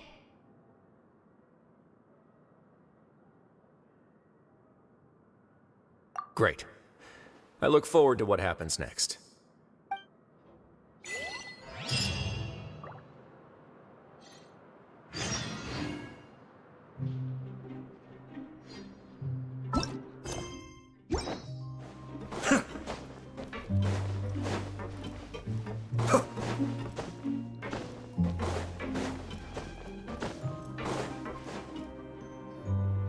We're back! Welcome back. Do you want a cup of tea? How can you be so much like Risley, always drinking tea? Huh. Actually, now that you mention it, I just remembered something now. While I was sedated, I could still barely hear 2 people talking next to me. They were discussing everything, from the leaves to the water and even the teacups themselves. Must have been Risley and Sijween. Yeah, I heard 1 male voice and 1 female, so it should have been the 2 of them.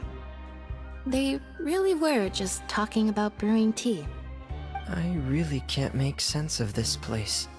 So, Traveler, Paimon, were you able to learn anything from Risley? Yeah, he explained everything. Very well. Then, would you mind checking your answers against my speculations? Yeah, I took the time to rest, so I'm feeling a lot more relaxed now. Nobody else is around, and Miss Sijween is also busy with something or other, so let's just talk here. All right, then I'll posit my theories. I asked myself 3 questions. Firstly, why was Fremine affected by the primordial seawater? It was because he dove into the sea. My theory is, the long-lost primordial sea is probably very close to the fortress of Meripede. Ooh, he's good. He got that right on the first try. That's Arlini. Secondly, Risley's attitude changed dramatically during the course of our stay here. He ignored us completely at first, then suddenly roadblocked us. Why? I spent quite a long time thinking about this. If he has been monitoring the Fatui since the very beginning, he probably ignored us at first because he was hoping we could find Master Child for him. What's more, the Fortress of Meripede is not part of Fontaine's court system, nor does it report to Udex Nervulet. Risley is basically the king of a no-man's land. As long as the fortress doesn't do anything about Master Child's disappearance, Father can use it to pressure the Fontaine authorities. And while the 2 factions are pitted against each other, Risley will be free to move between the parties of interest. If I had to guess, he probably has something that he's working on himself. It's likely related to the secret of the infirmary, but I just can't think of what it could be. You're super smart. Thanks so much. Then finally, there's the last question. If Risley does have a plan, what could it be? All I know for now is that his plan probably has something to do with the changing nature of the seawater. He's even gotten Cloran to help him out. That can't be the full extent of what he's doing. There's probably a secret passageway behind the block in the infirmary, and there's something big in the fortress that most people here never get to see. He has a bargaining chip, and it could be important enough for Father to deal with him directly. I don't have enough information, so I have no idea what his chip might be. But let me guess. You have the last piece of the puzzle.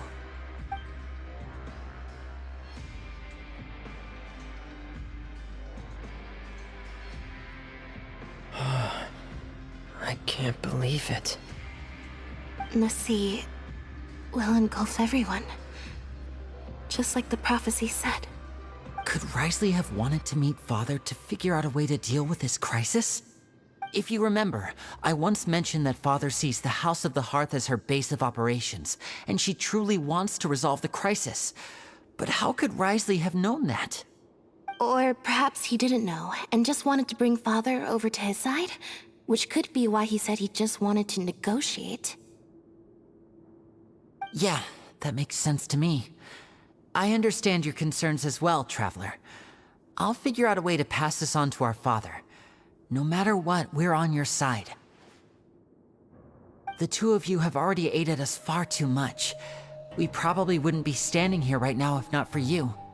If you ever need anything else going forward, please come to the House of the Hearth at any time. Though you may not share the sentiment, after all that we've gone through together, the three of us basically see you as family now. You have my gratitude. Thank you for protecting Linny when it really mattered. And thank you for sharing the secrets of the fortress with us. We didn't think you were going to do it. Why are you being so formal all of a sudden? Given your strength, you might not need our help at all. But if you are ever in danger, we will try— Aww, the sound of that makes Paimon feel all warm and safe. Paimon's hungry. Oh, you've done so much already. Go get some food.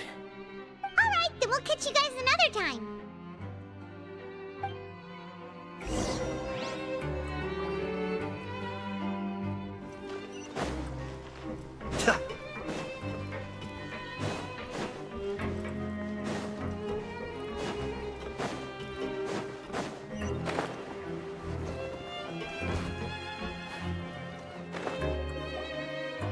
It's time for dinner.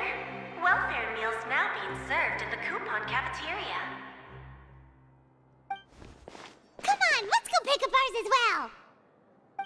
Traveler and Paimon, over here.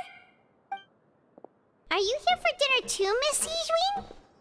And I'm taking the opportunity to prepare Miss Cloran's dinner as well. Huh. You're right. She's actually sitting in the fortress cafeteria. What would you like to eat? Yep, you can. I've already talked to our chef, Mr. Wolsey. It's all on me today, so you can get whatever you'd like.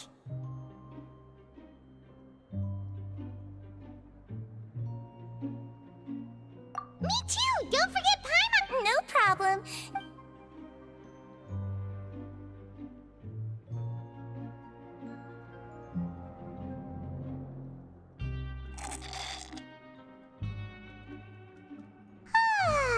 So delicious. Is this how it feels to be freeloaders? Wait a second, we did do plenty of work after all. Feeling full yet? How's the food? Delicious! I'm so... Sijween? A bit of both, I suppose. I'm a Melazine, which means I'm very different from human beings. I must know what you're thinking if I want to take good care of you. You're really good at taking care of people. Even though you're so short, you still talk and act like an older sister. Really? You're reminded of an older sister? That's great to hear. Oh, and what did you mean back in Risley's office? When you said that you were protecting Linny and his siblings as well? Oh, that. I just asked His Grace to look out for those children, especially that diver boy. I was getting a bit worried after hearing that something was wrong with the water. Thankfully, Cloran is very strong and managed to save him in the nick of time. His Grace also sealed the pipes after Cloran left, to make sure that Linny wouldn't impulsively chase after his brother. Although the path was blocked, we still stationed some guards there to stop anyone from approaching. They were instructed to only open the door once Miss Florand had returned. Oh, and I was keeping an eye on Mr. Linny as well. We had to press him, but we couldn't allow him to be in any real danger. You were all super considerate and really thought everything through. It's just what we do down here at the fortress. At least this has been His Grace's style for as long as he's been the leader. Oh, I really wish Monsieur Nervula would come down here more often too. I feel like he'd like it here, with all the darkness and chaos.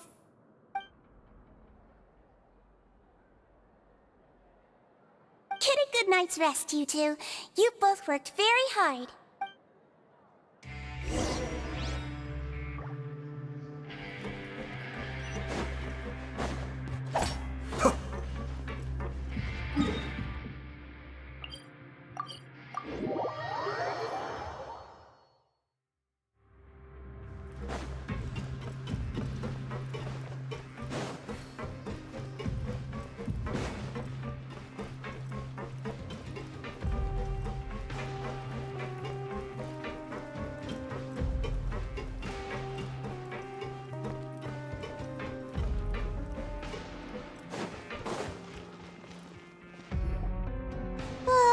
So much has happened. I'm super sleepy.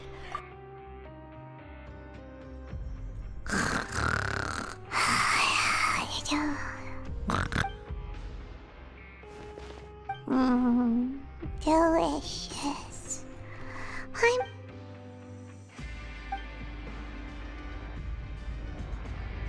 Out of my way! Get out of my way! What happened? Why is everyone running? No idea, but something must have happened. Stop asking! Who's...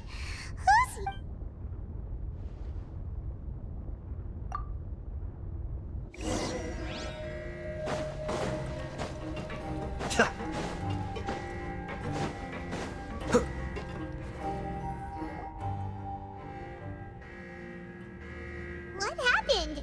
Why is everyone running around? Hey! What are you doing? No time to explain, mate. Goodbye! Hey! What's wrong with these people? They're here! Yeah, there you are! Oh, thank goodness! Quisto and Lavaroon, do you know what happened here? We came here especially to inform you. Something seems to have gone terribly wrong just now. His Grace Lavaroon was saying you two are new here and you don't have many friends, so you might slip through the cracks. Haven't you heard all the stories like that? An evacuation is successfully completed, yet you only find out once you do a head count that 1 or 2 people are missing. Wait, weren't you the one who brought that up? Why is it suddenly my idea? Hey, Okay, whatever. The point is, you should come with us. Yeah, he said to get as far away as possible, upwards and outwards.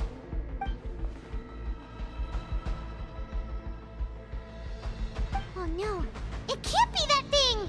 Whoa, wait, what? What? Hey, where are you going? We have to go find the Duke! You two just go and get out! Go on without us! Hey, hey! Be careful! Attention! Please evacuate upwards and outwards, upwards and outwards. If you're already at the topmost layer...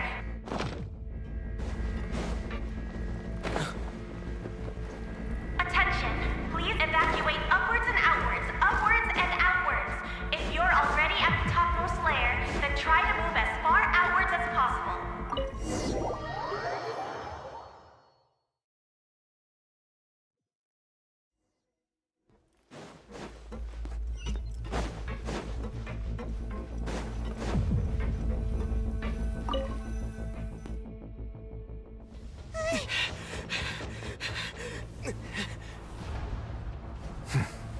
They're here. Just like I said. We have it! Huh.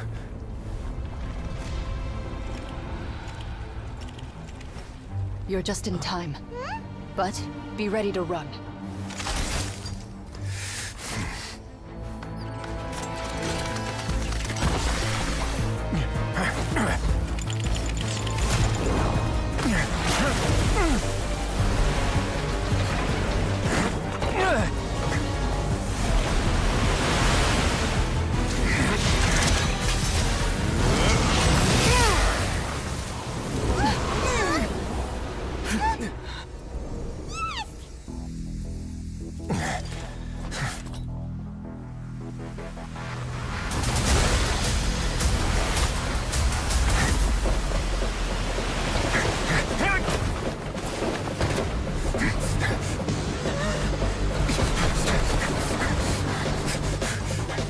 3, 2, 1.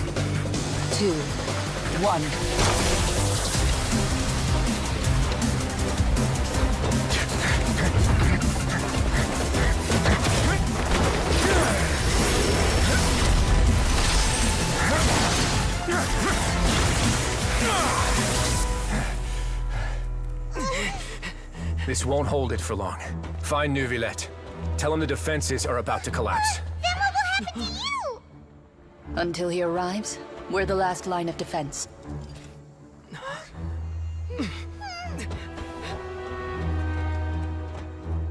The gate.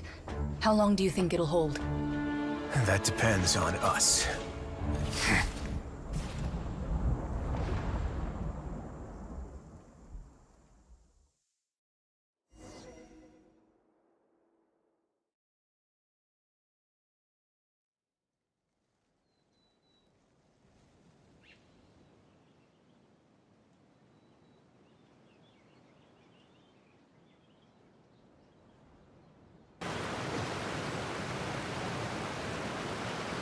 Neuvillette?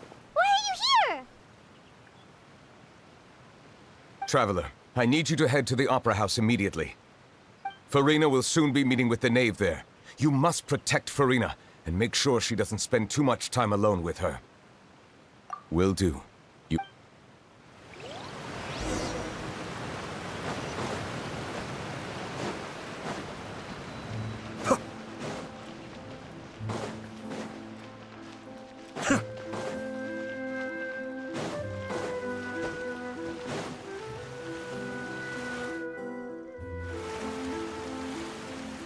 Look! There are a ton of Fatilian Palais Mermonia people over there!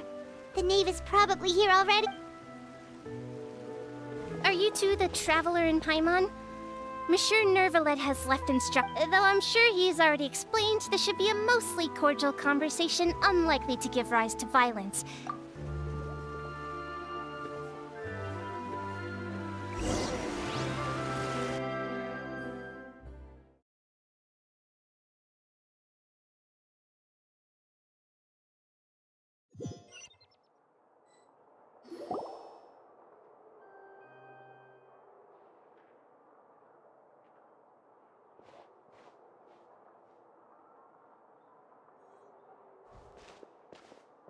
Oh, so you two are the honored guests Miss Farina mentioned. Of course, of course! How could they not attend a meeting such as this? I must always have 2 or more guests at my dessert table.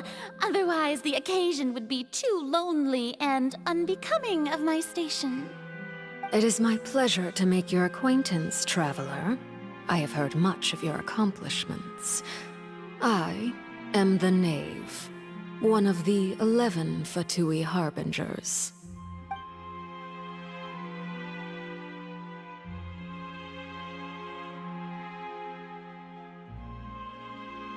I've already prepared seats for you. Come, sit beside me. Perhaps you two are unaware of how Miss Farina and I do things. You see, we actually recently agreed to get together for tea when we had the time. See this? This is a limited type of confectionery that Miss Farina simply adores. There are only 16 slices sold every day. Here, why don't you and Paimon have...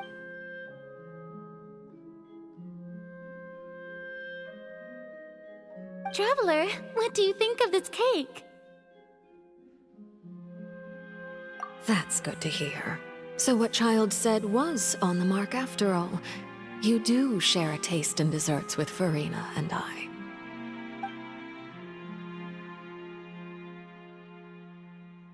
I wonder how he's doing nowadays. You must have heard, right? He's suddenly gone missing. I'm really worried about his safety, you know. Here's to hoping that he's an excellent swimmer. Since we're talking about him, I feel like I should add something. His martial prowess really looked certainly pretty impressive, yeah.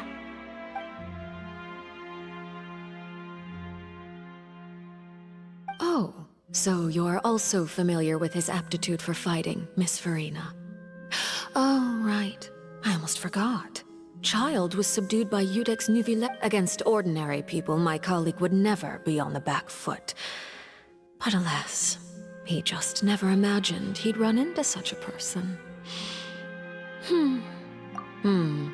Coming from you, that's not surprising at all. But I thought you would be happier to hear the news. Of course, but it's still a bit of a shame. You see, I would have been far happier had I received this news somewhat earlier.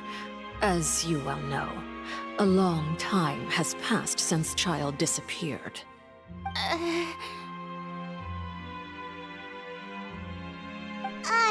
Well, in any case, there's no need to worry. Oh, and just how do you know that? Because we found evidence. And where did he go after leaving the fortress? Well? The fortress of Meripede lies deep beneath the waves. Unless he pranced right out of the main gate, he must have had to swim for it. Do you have any proof that he surfaced safely? Ah, that is good news at least. His sister Tonya sent a letter to Fontaine not too long ago. Since he was unfortunately unavailable, I picked it up on his behalf. Do you have any idea how he usually writes back to his family? Dear Tonya, your letter made me feel like we were still enjoying our time in Snezhnaya together. I'm currently admiring the scenery on the streets in front of the Opera House. Is it something like that?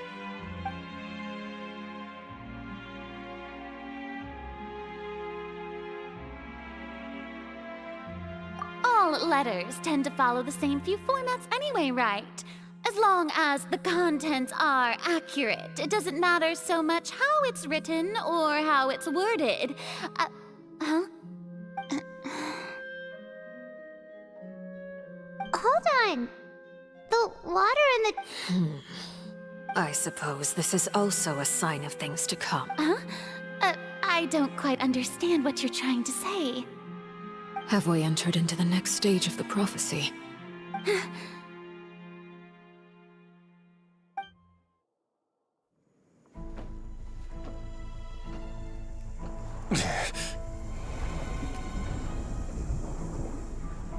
My thanks to you both. I will take it from here.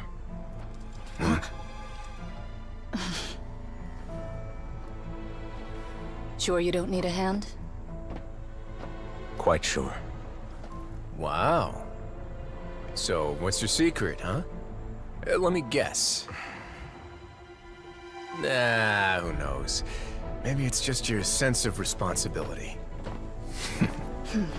Sounds about right.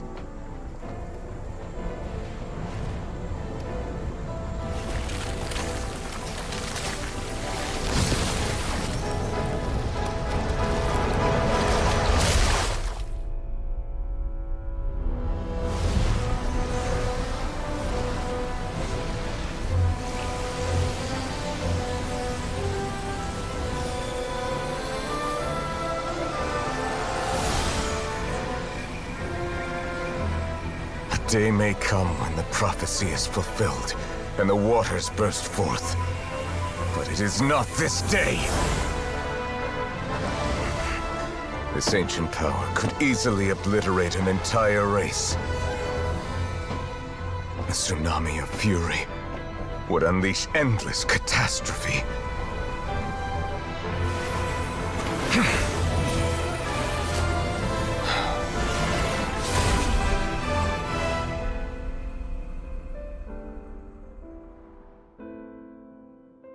This sentence is too severe.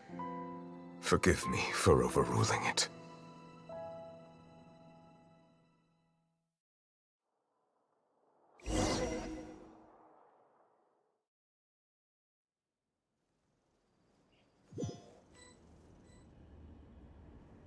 All right.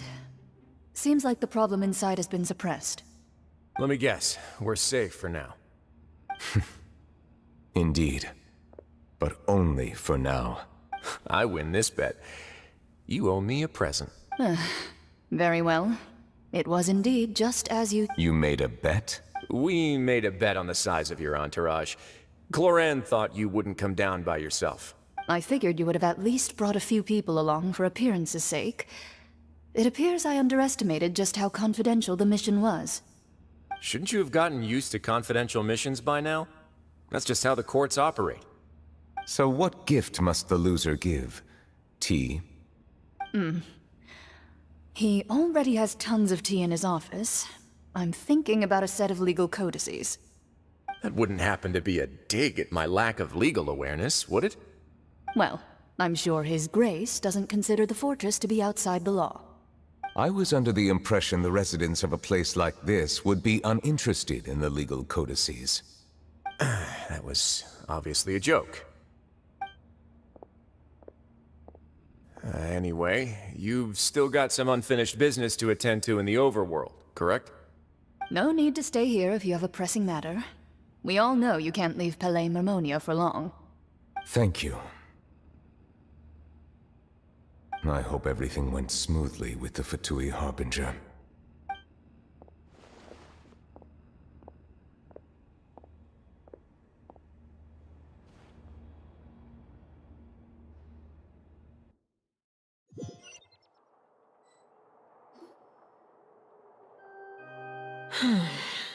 I must say, Miss Farina, as the Hydro Archon, I am sure you understand the exact meaning of the phenomenon we just witnessed. Or should I say, that's what I originally thought. But looking at your expression, was I wrong? And you haven't a clue? What are you trying to say? At this point, I don't think there's any more need to speak as diplomatic representatives. Allow me to speak to you now as just a Fontanian. You know the prophecy by heart, and also that every part of it is being proven true. Yet, here you are relaxing, drinking tea, and eating desserts as if it's all nothing more than a few stray bugs in your garden. Do you really think that's acceptable? The prophecy's hanging above our necks like a guillotine. Every faction is looking for a way to either avert the disaster or save their own. Even the orphans of the House of the Heart have devoted everything to saving their homeland.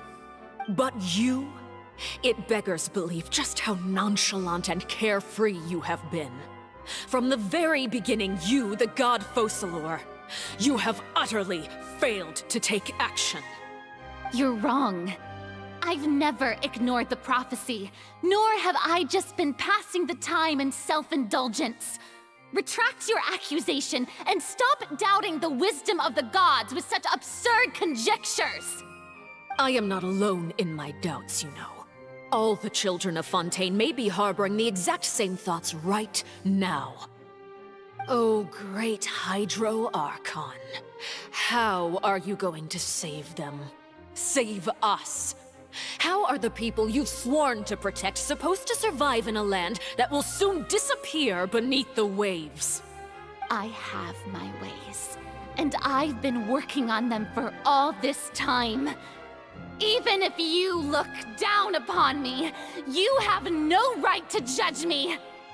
Fontaine will be saved. Even if I still cannot see the true future right now, as long as I continue on as I am, I will be able to hold my head up high!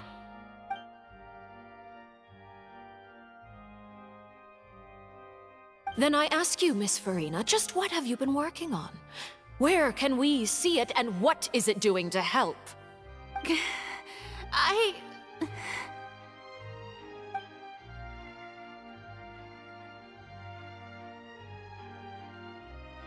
My machinations are just like the prophecy itself.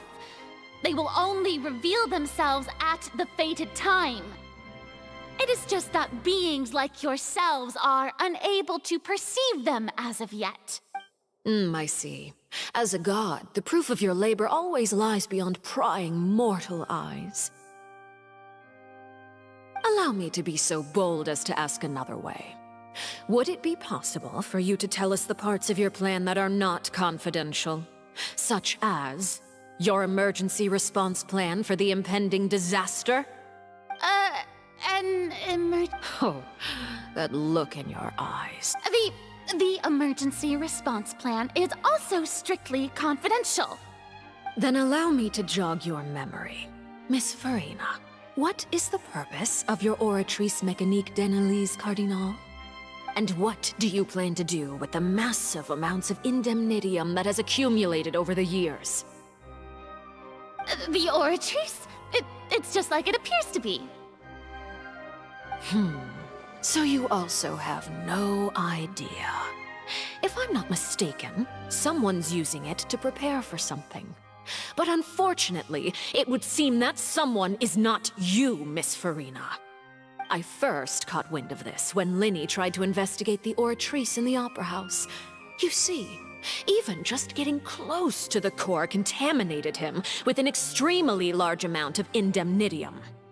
But even if that had nothing to do with you, then what could you possibly be working on, oh great Hydro Archon? Oh, right. I almost forgot. Udex Neuvillette is not at the tea party with us today. Miss Farina, I suppose you must have ordered him away to take care of some troublesome business. Yes, that's exactly right. Please keep it a secret for me. Of course I will. Although, I must say, Miss Farina, you seem quite insecure without the Udex by your side. Oh, very well. Let's stop that conversation here. There are still a few slices of cake left, so please, help yourselves, everyone.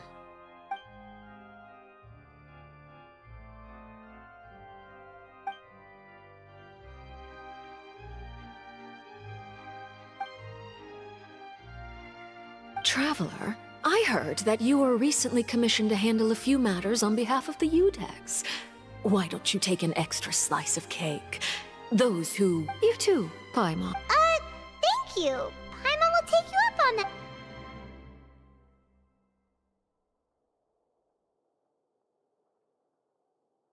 Oh, Paimon's super... If it's on my tea table, it must be of the highest quality. You're welcome.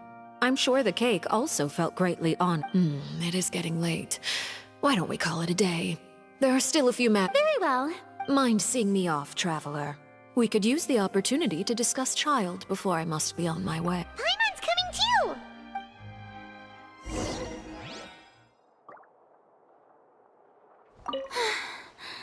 The tea party. Why are you looking at me like that?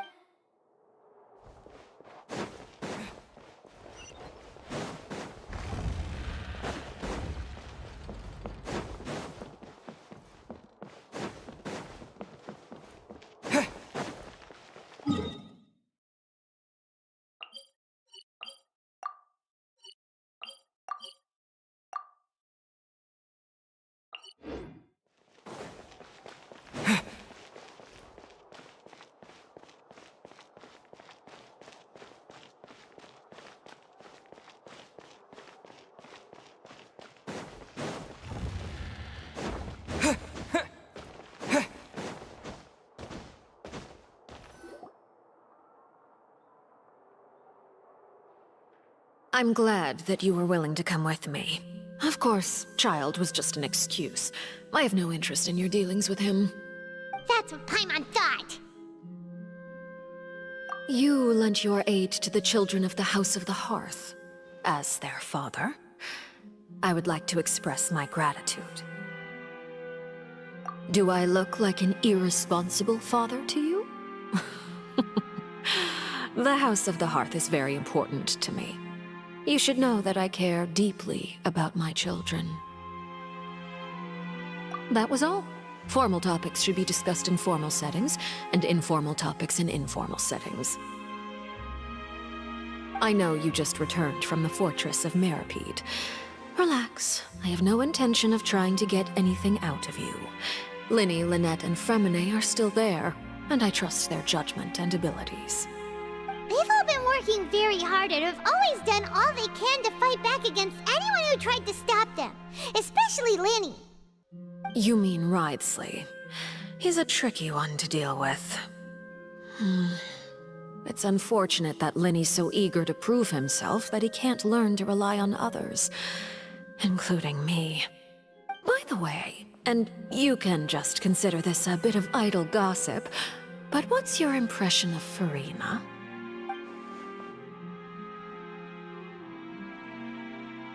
You are outside of our disputes, and the freest person in all of Fontaine, able to move around most easily.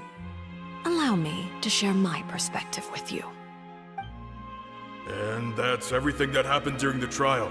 Master Child was declared guilty and immediately transported to the Fortress of Meropide. Didn't he say he was coming here on vacation? Does he not feel an ounce of shame for all the trouble he has caused?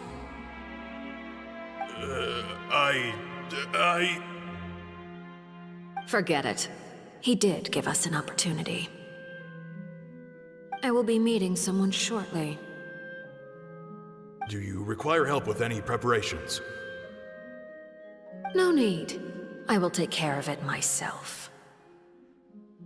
I need to meet with Furina, the Hydro Archon. She is at the heart of Fontaine. But what's fascinating about her is that she often seems more like a celebrity than a working Archon. Oh? Come over here, you little critter, you!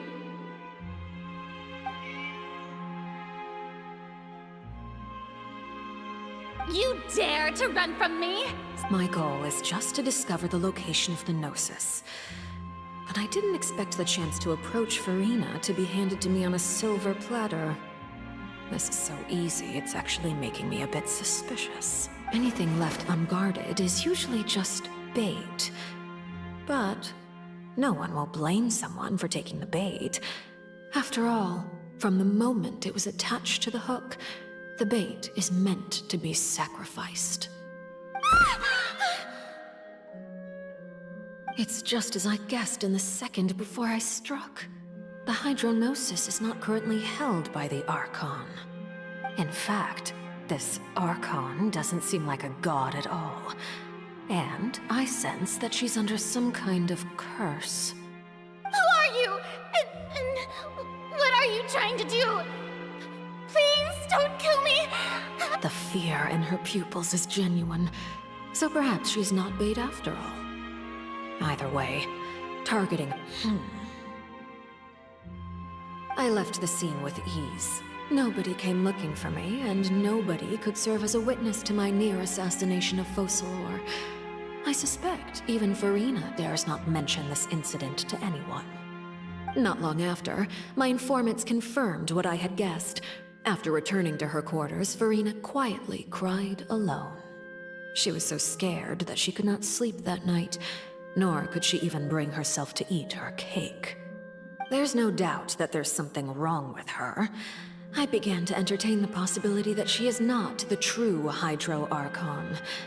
Perhaps Iudex Neuvillette is actually the genuine article. I have to find the Gnosis. If the Neuvillette hypothesis is correct, he is probably in possession of it. Alternatively, it might have been hidden in a place that's hard for ordinary people to access. Yes, Father. My dear children, please speak.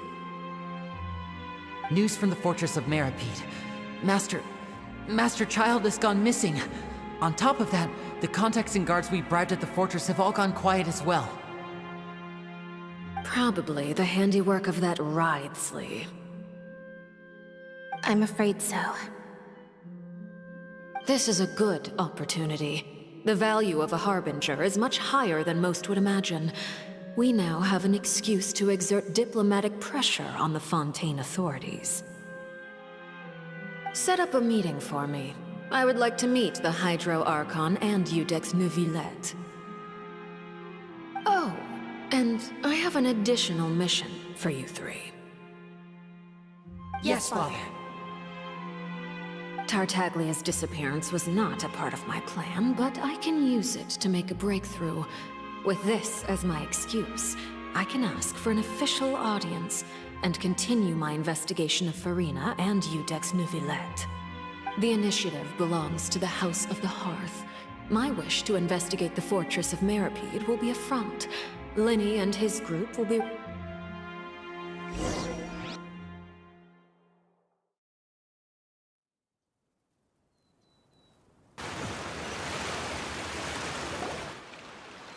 You should know the rest. Lenny's group is quite close to you, so they wouldn't have hidden anything from you. You attacked the Hydro Archon? It wouldn't mean anything, even if you shouted it from the rooftops. After all, even Farina herself is still pretending that nothing of that sort ever happened. Alright then. I've now had 2 chances to enjoy tea with Farina. I have to say, the leadership of Fontaine is even more inscrutable than I had imagined. I once surmised that Iudex Neuvillette must be the Hydro Archon, but now, that doesn't seem right to me either. I am a servant of Her Majesty the Tsaritsa. Over my years of service, I've learned how a real Archon conducts and carries themselves. Whether Iudex Neuvillette or Farina, neither fits the bill. It's hard to imagine either of them as the Archon. Of course, that is all just how I feel. Gut feelings often do not require justification. It is, however, quite amusing to me that after all my years working in intelligence gathering, I've come to realize I am at a complete loss regarding the identity of the god of the land of my birth. Don't you think Fontaine is quite intriguing? A catastrophe looms, yet many secrets have yet to rise to the surface. It looks like Fontainians will have no choice but to save themselves. Ultimately, though, one must survive in order to do anything else. Should the need arise, I would be happy to cooperate with you. You don't need to commit to anything right now, of course. I have a feeling that the situation will continue to evolve, and as your name is often connected with noble deeds, I'm sure we will work together someday. He certainly returned quickly. You must want to catch up with each other, so I'll leave you to him.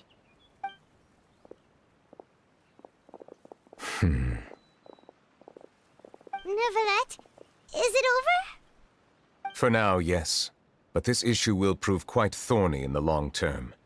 I'm concerned that sooner or later the prophesized events will occur. Thank you for protecting Farina. To put it simply, I used my power to force back the Primordial Sea and reseal the sluice gate.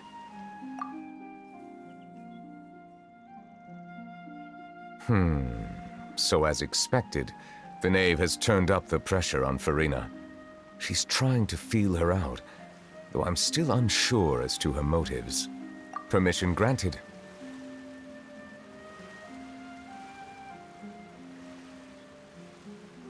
Whoa. It can't be that you're the real Hydro Archon, right?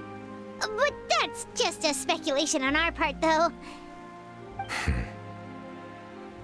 You can't tell us? Then that's okay. We can talk about something else. We won't try to force you. You guys in Fontaine are super strange. If by the phrase, you guys, you are referring to Farina and I, then although I'm not sure just what you are trying to imply, I must clarify that I do not share her positions on a multitude of topics.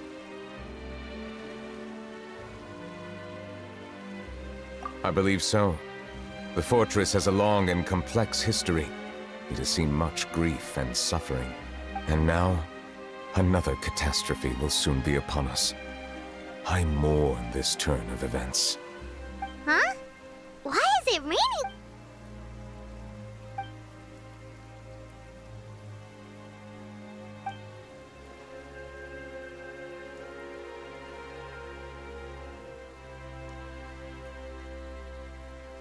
You may be closer to the truth than you think.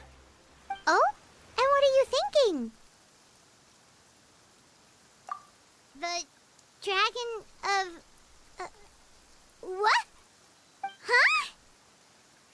Please do not be so surprised.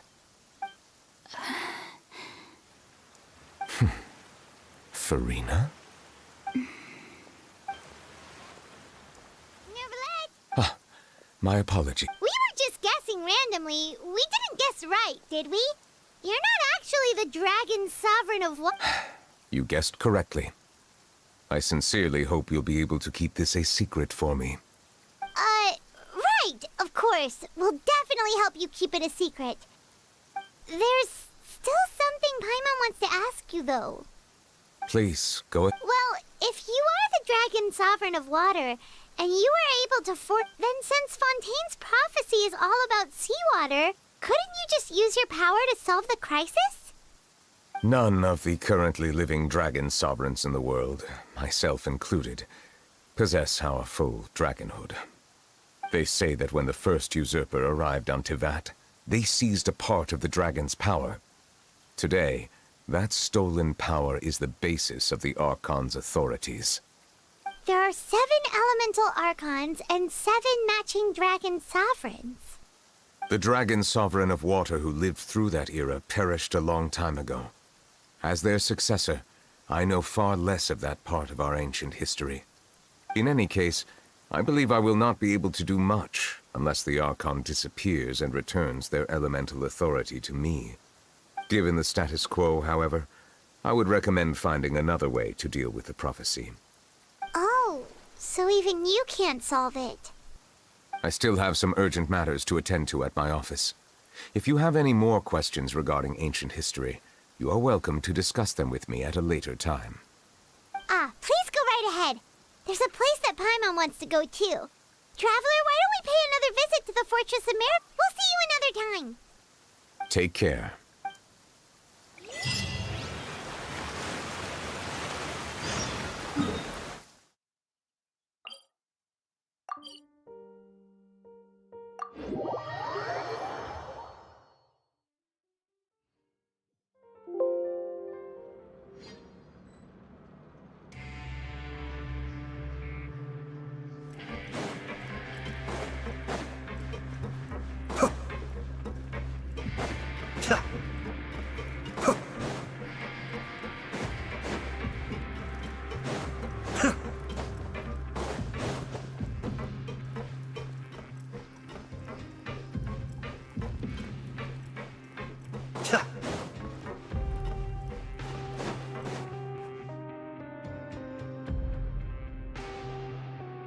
Now guess, what suit will this next card be? Well, look who it is.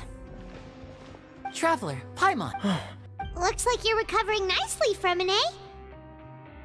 Mm-hmm. Thanks to everyone's support. Oh, right. I managed to work up the courage to thank Miss Clorand in person. Whoa, how did she react?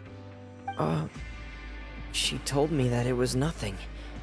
It was as if saving a life wasn't a big deal to her at all. She also told me not to worry about it. She didn't want to stress you out, that's all. She's right, and it's best not to dwell on it. Yeah. Okay, but check this out. We went back to the Opera House and we met the Knave. You met Father? Did she say anything to you? She said a few things that were, a bit hard to understand. And also that she's looking forward to working with us in the future. Her attitude towards you is even better than what we'd imagined. That's fantastic. You should believe her. She has her own way of doing things, and she'll do everything in her power to help those she considers close, which now might also include you. Mm-hmm. Father is very capable, and also Oh, Paimon just remembered that she thought Lenny was a bit too proud as well. She said that you should learn how to rely on others sometimes. Got it. Huh. That does sound like something that Father would say. Hey! Are you going to stay here for the next... Looks like it, yeah. Excellent. I will host... For real? Then Paimon wants a... Another implies that you were already served some delicious cake while you were up there. How lovely. Well, next time, you're going to have tea and snacks with us.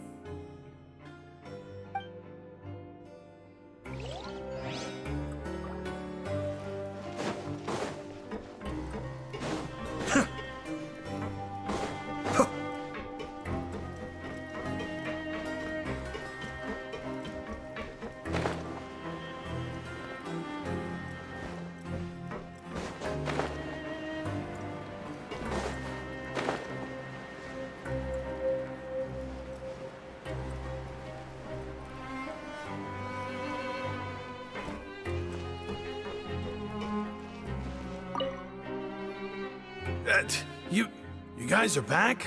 Quisto! You guys didn't get caught and thrown back down here, right? Huh? No, not at all. And here I thought you'd managed to escape from jail during all the commotion. I'd held you up as legendary jailbreakers, but now you're telling me you just never left?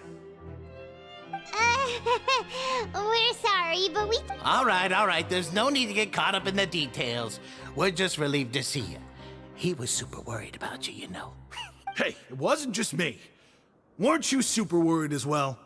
Something like that, yeah. I was also transferred to work in the kitchen a few days ago. I can still hear Quisto mumbling to the carrots. Are those two all right? Do you think they made it out alive? Whenever he'd say that, I'd tell him I'm sure they're fine. Wherever they are, they're kicking back with drinks in hand, enjoying the lovely scenery. Hey, there's nothing wrong with worrying about your prison pals. Is there? I mean, considering how they always love listening to all my gossip. These two. They sure are a lot warmer and friendlier than when Paimon first met them. Oh, well, if you say so.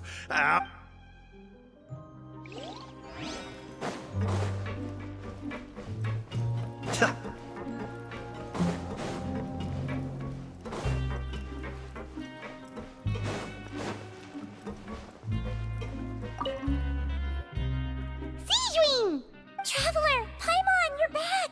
Are you still doing all right? Did either of you get hurt? We're fine, but what about you guys? It was such a huge mess. How bad was it? A few people sustained superficial injuries, but that's about the extent of the damage. Monsieur Nervulet paid us a visit. It was all thanks to him that we managed to suppress the crisis for the time being. Oh, of course, we must also thank you for the help you provided. How did Nervulet know that he was needed? Well, Monsieur Nervulet has strong resonance with the hydro element. When the water level rises, he can feel the waves produced. I ran into the bombshell bros while bandaging the injuries of the wounded. They were mumbling the whole time about how you just ran down without a word. I'm so relieved to see that you're both all right. If you're not too pressed for time, please stay with us a few more days. Just let me know if you get a craving for any particular dish, so I can have Mr. Walsey get your meals prepared. Oh, and please feel free to visit the infirmary for a break at any time. I'd like to take the opportunity to spend some more time observing your facial muscles as well.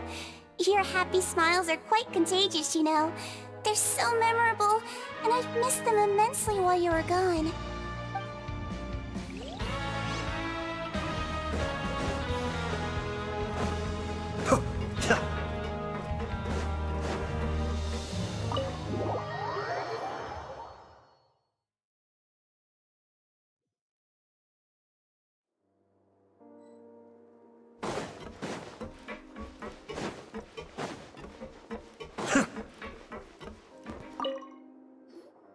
Jurier, Miss Sijween told me you still haven't eaten. Yeah, I was working on something, so I forgot. That's no excuse for... Huh? Jurier, Lurvine, we're back! Hello there. It's been quite the mess here recently. How have you been? And you? Are you still taking the secret passageway from the infirmary to work on the ship? Yep. That is still top secret, though. So don't... It can be a bit annoying when there are lots of people in the infirmary, but I still prefer taking that route over the one from the Duke's office. I mean, the infirmary does make it easier for you to slack off. Oh yeah? Then why are you also here so much? You two really are just using your jobs as a cover for your relationship, aren't you? Not at all!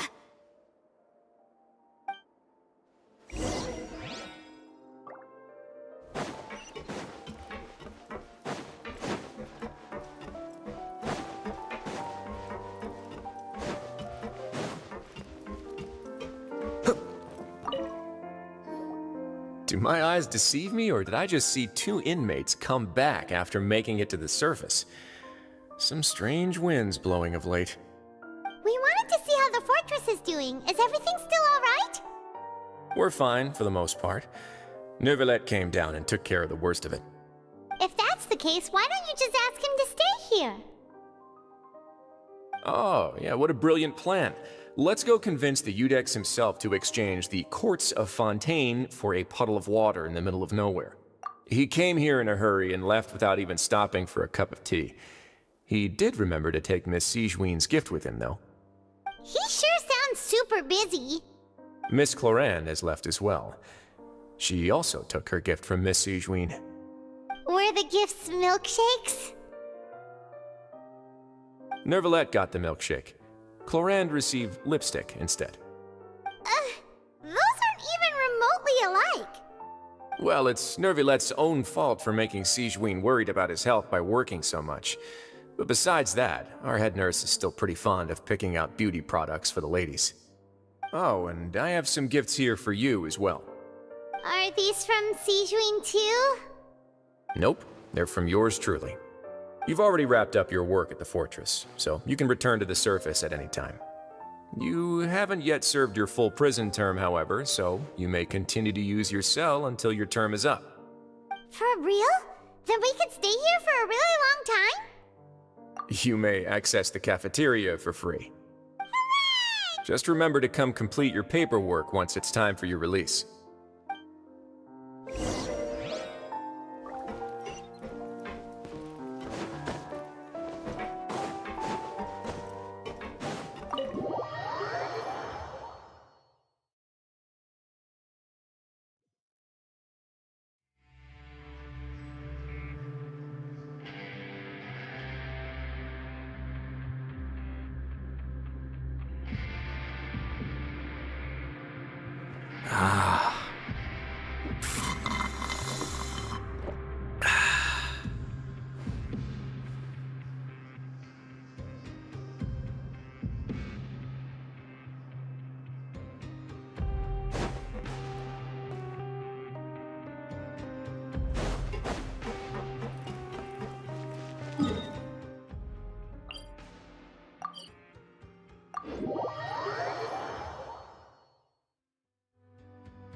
We're back in our cell again.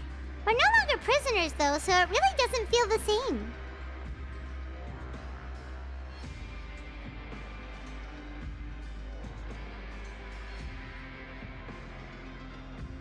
Sure feels that way.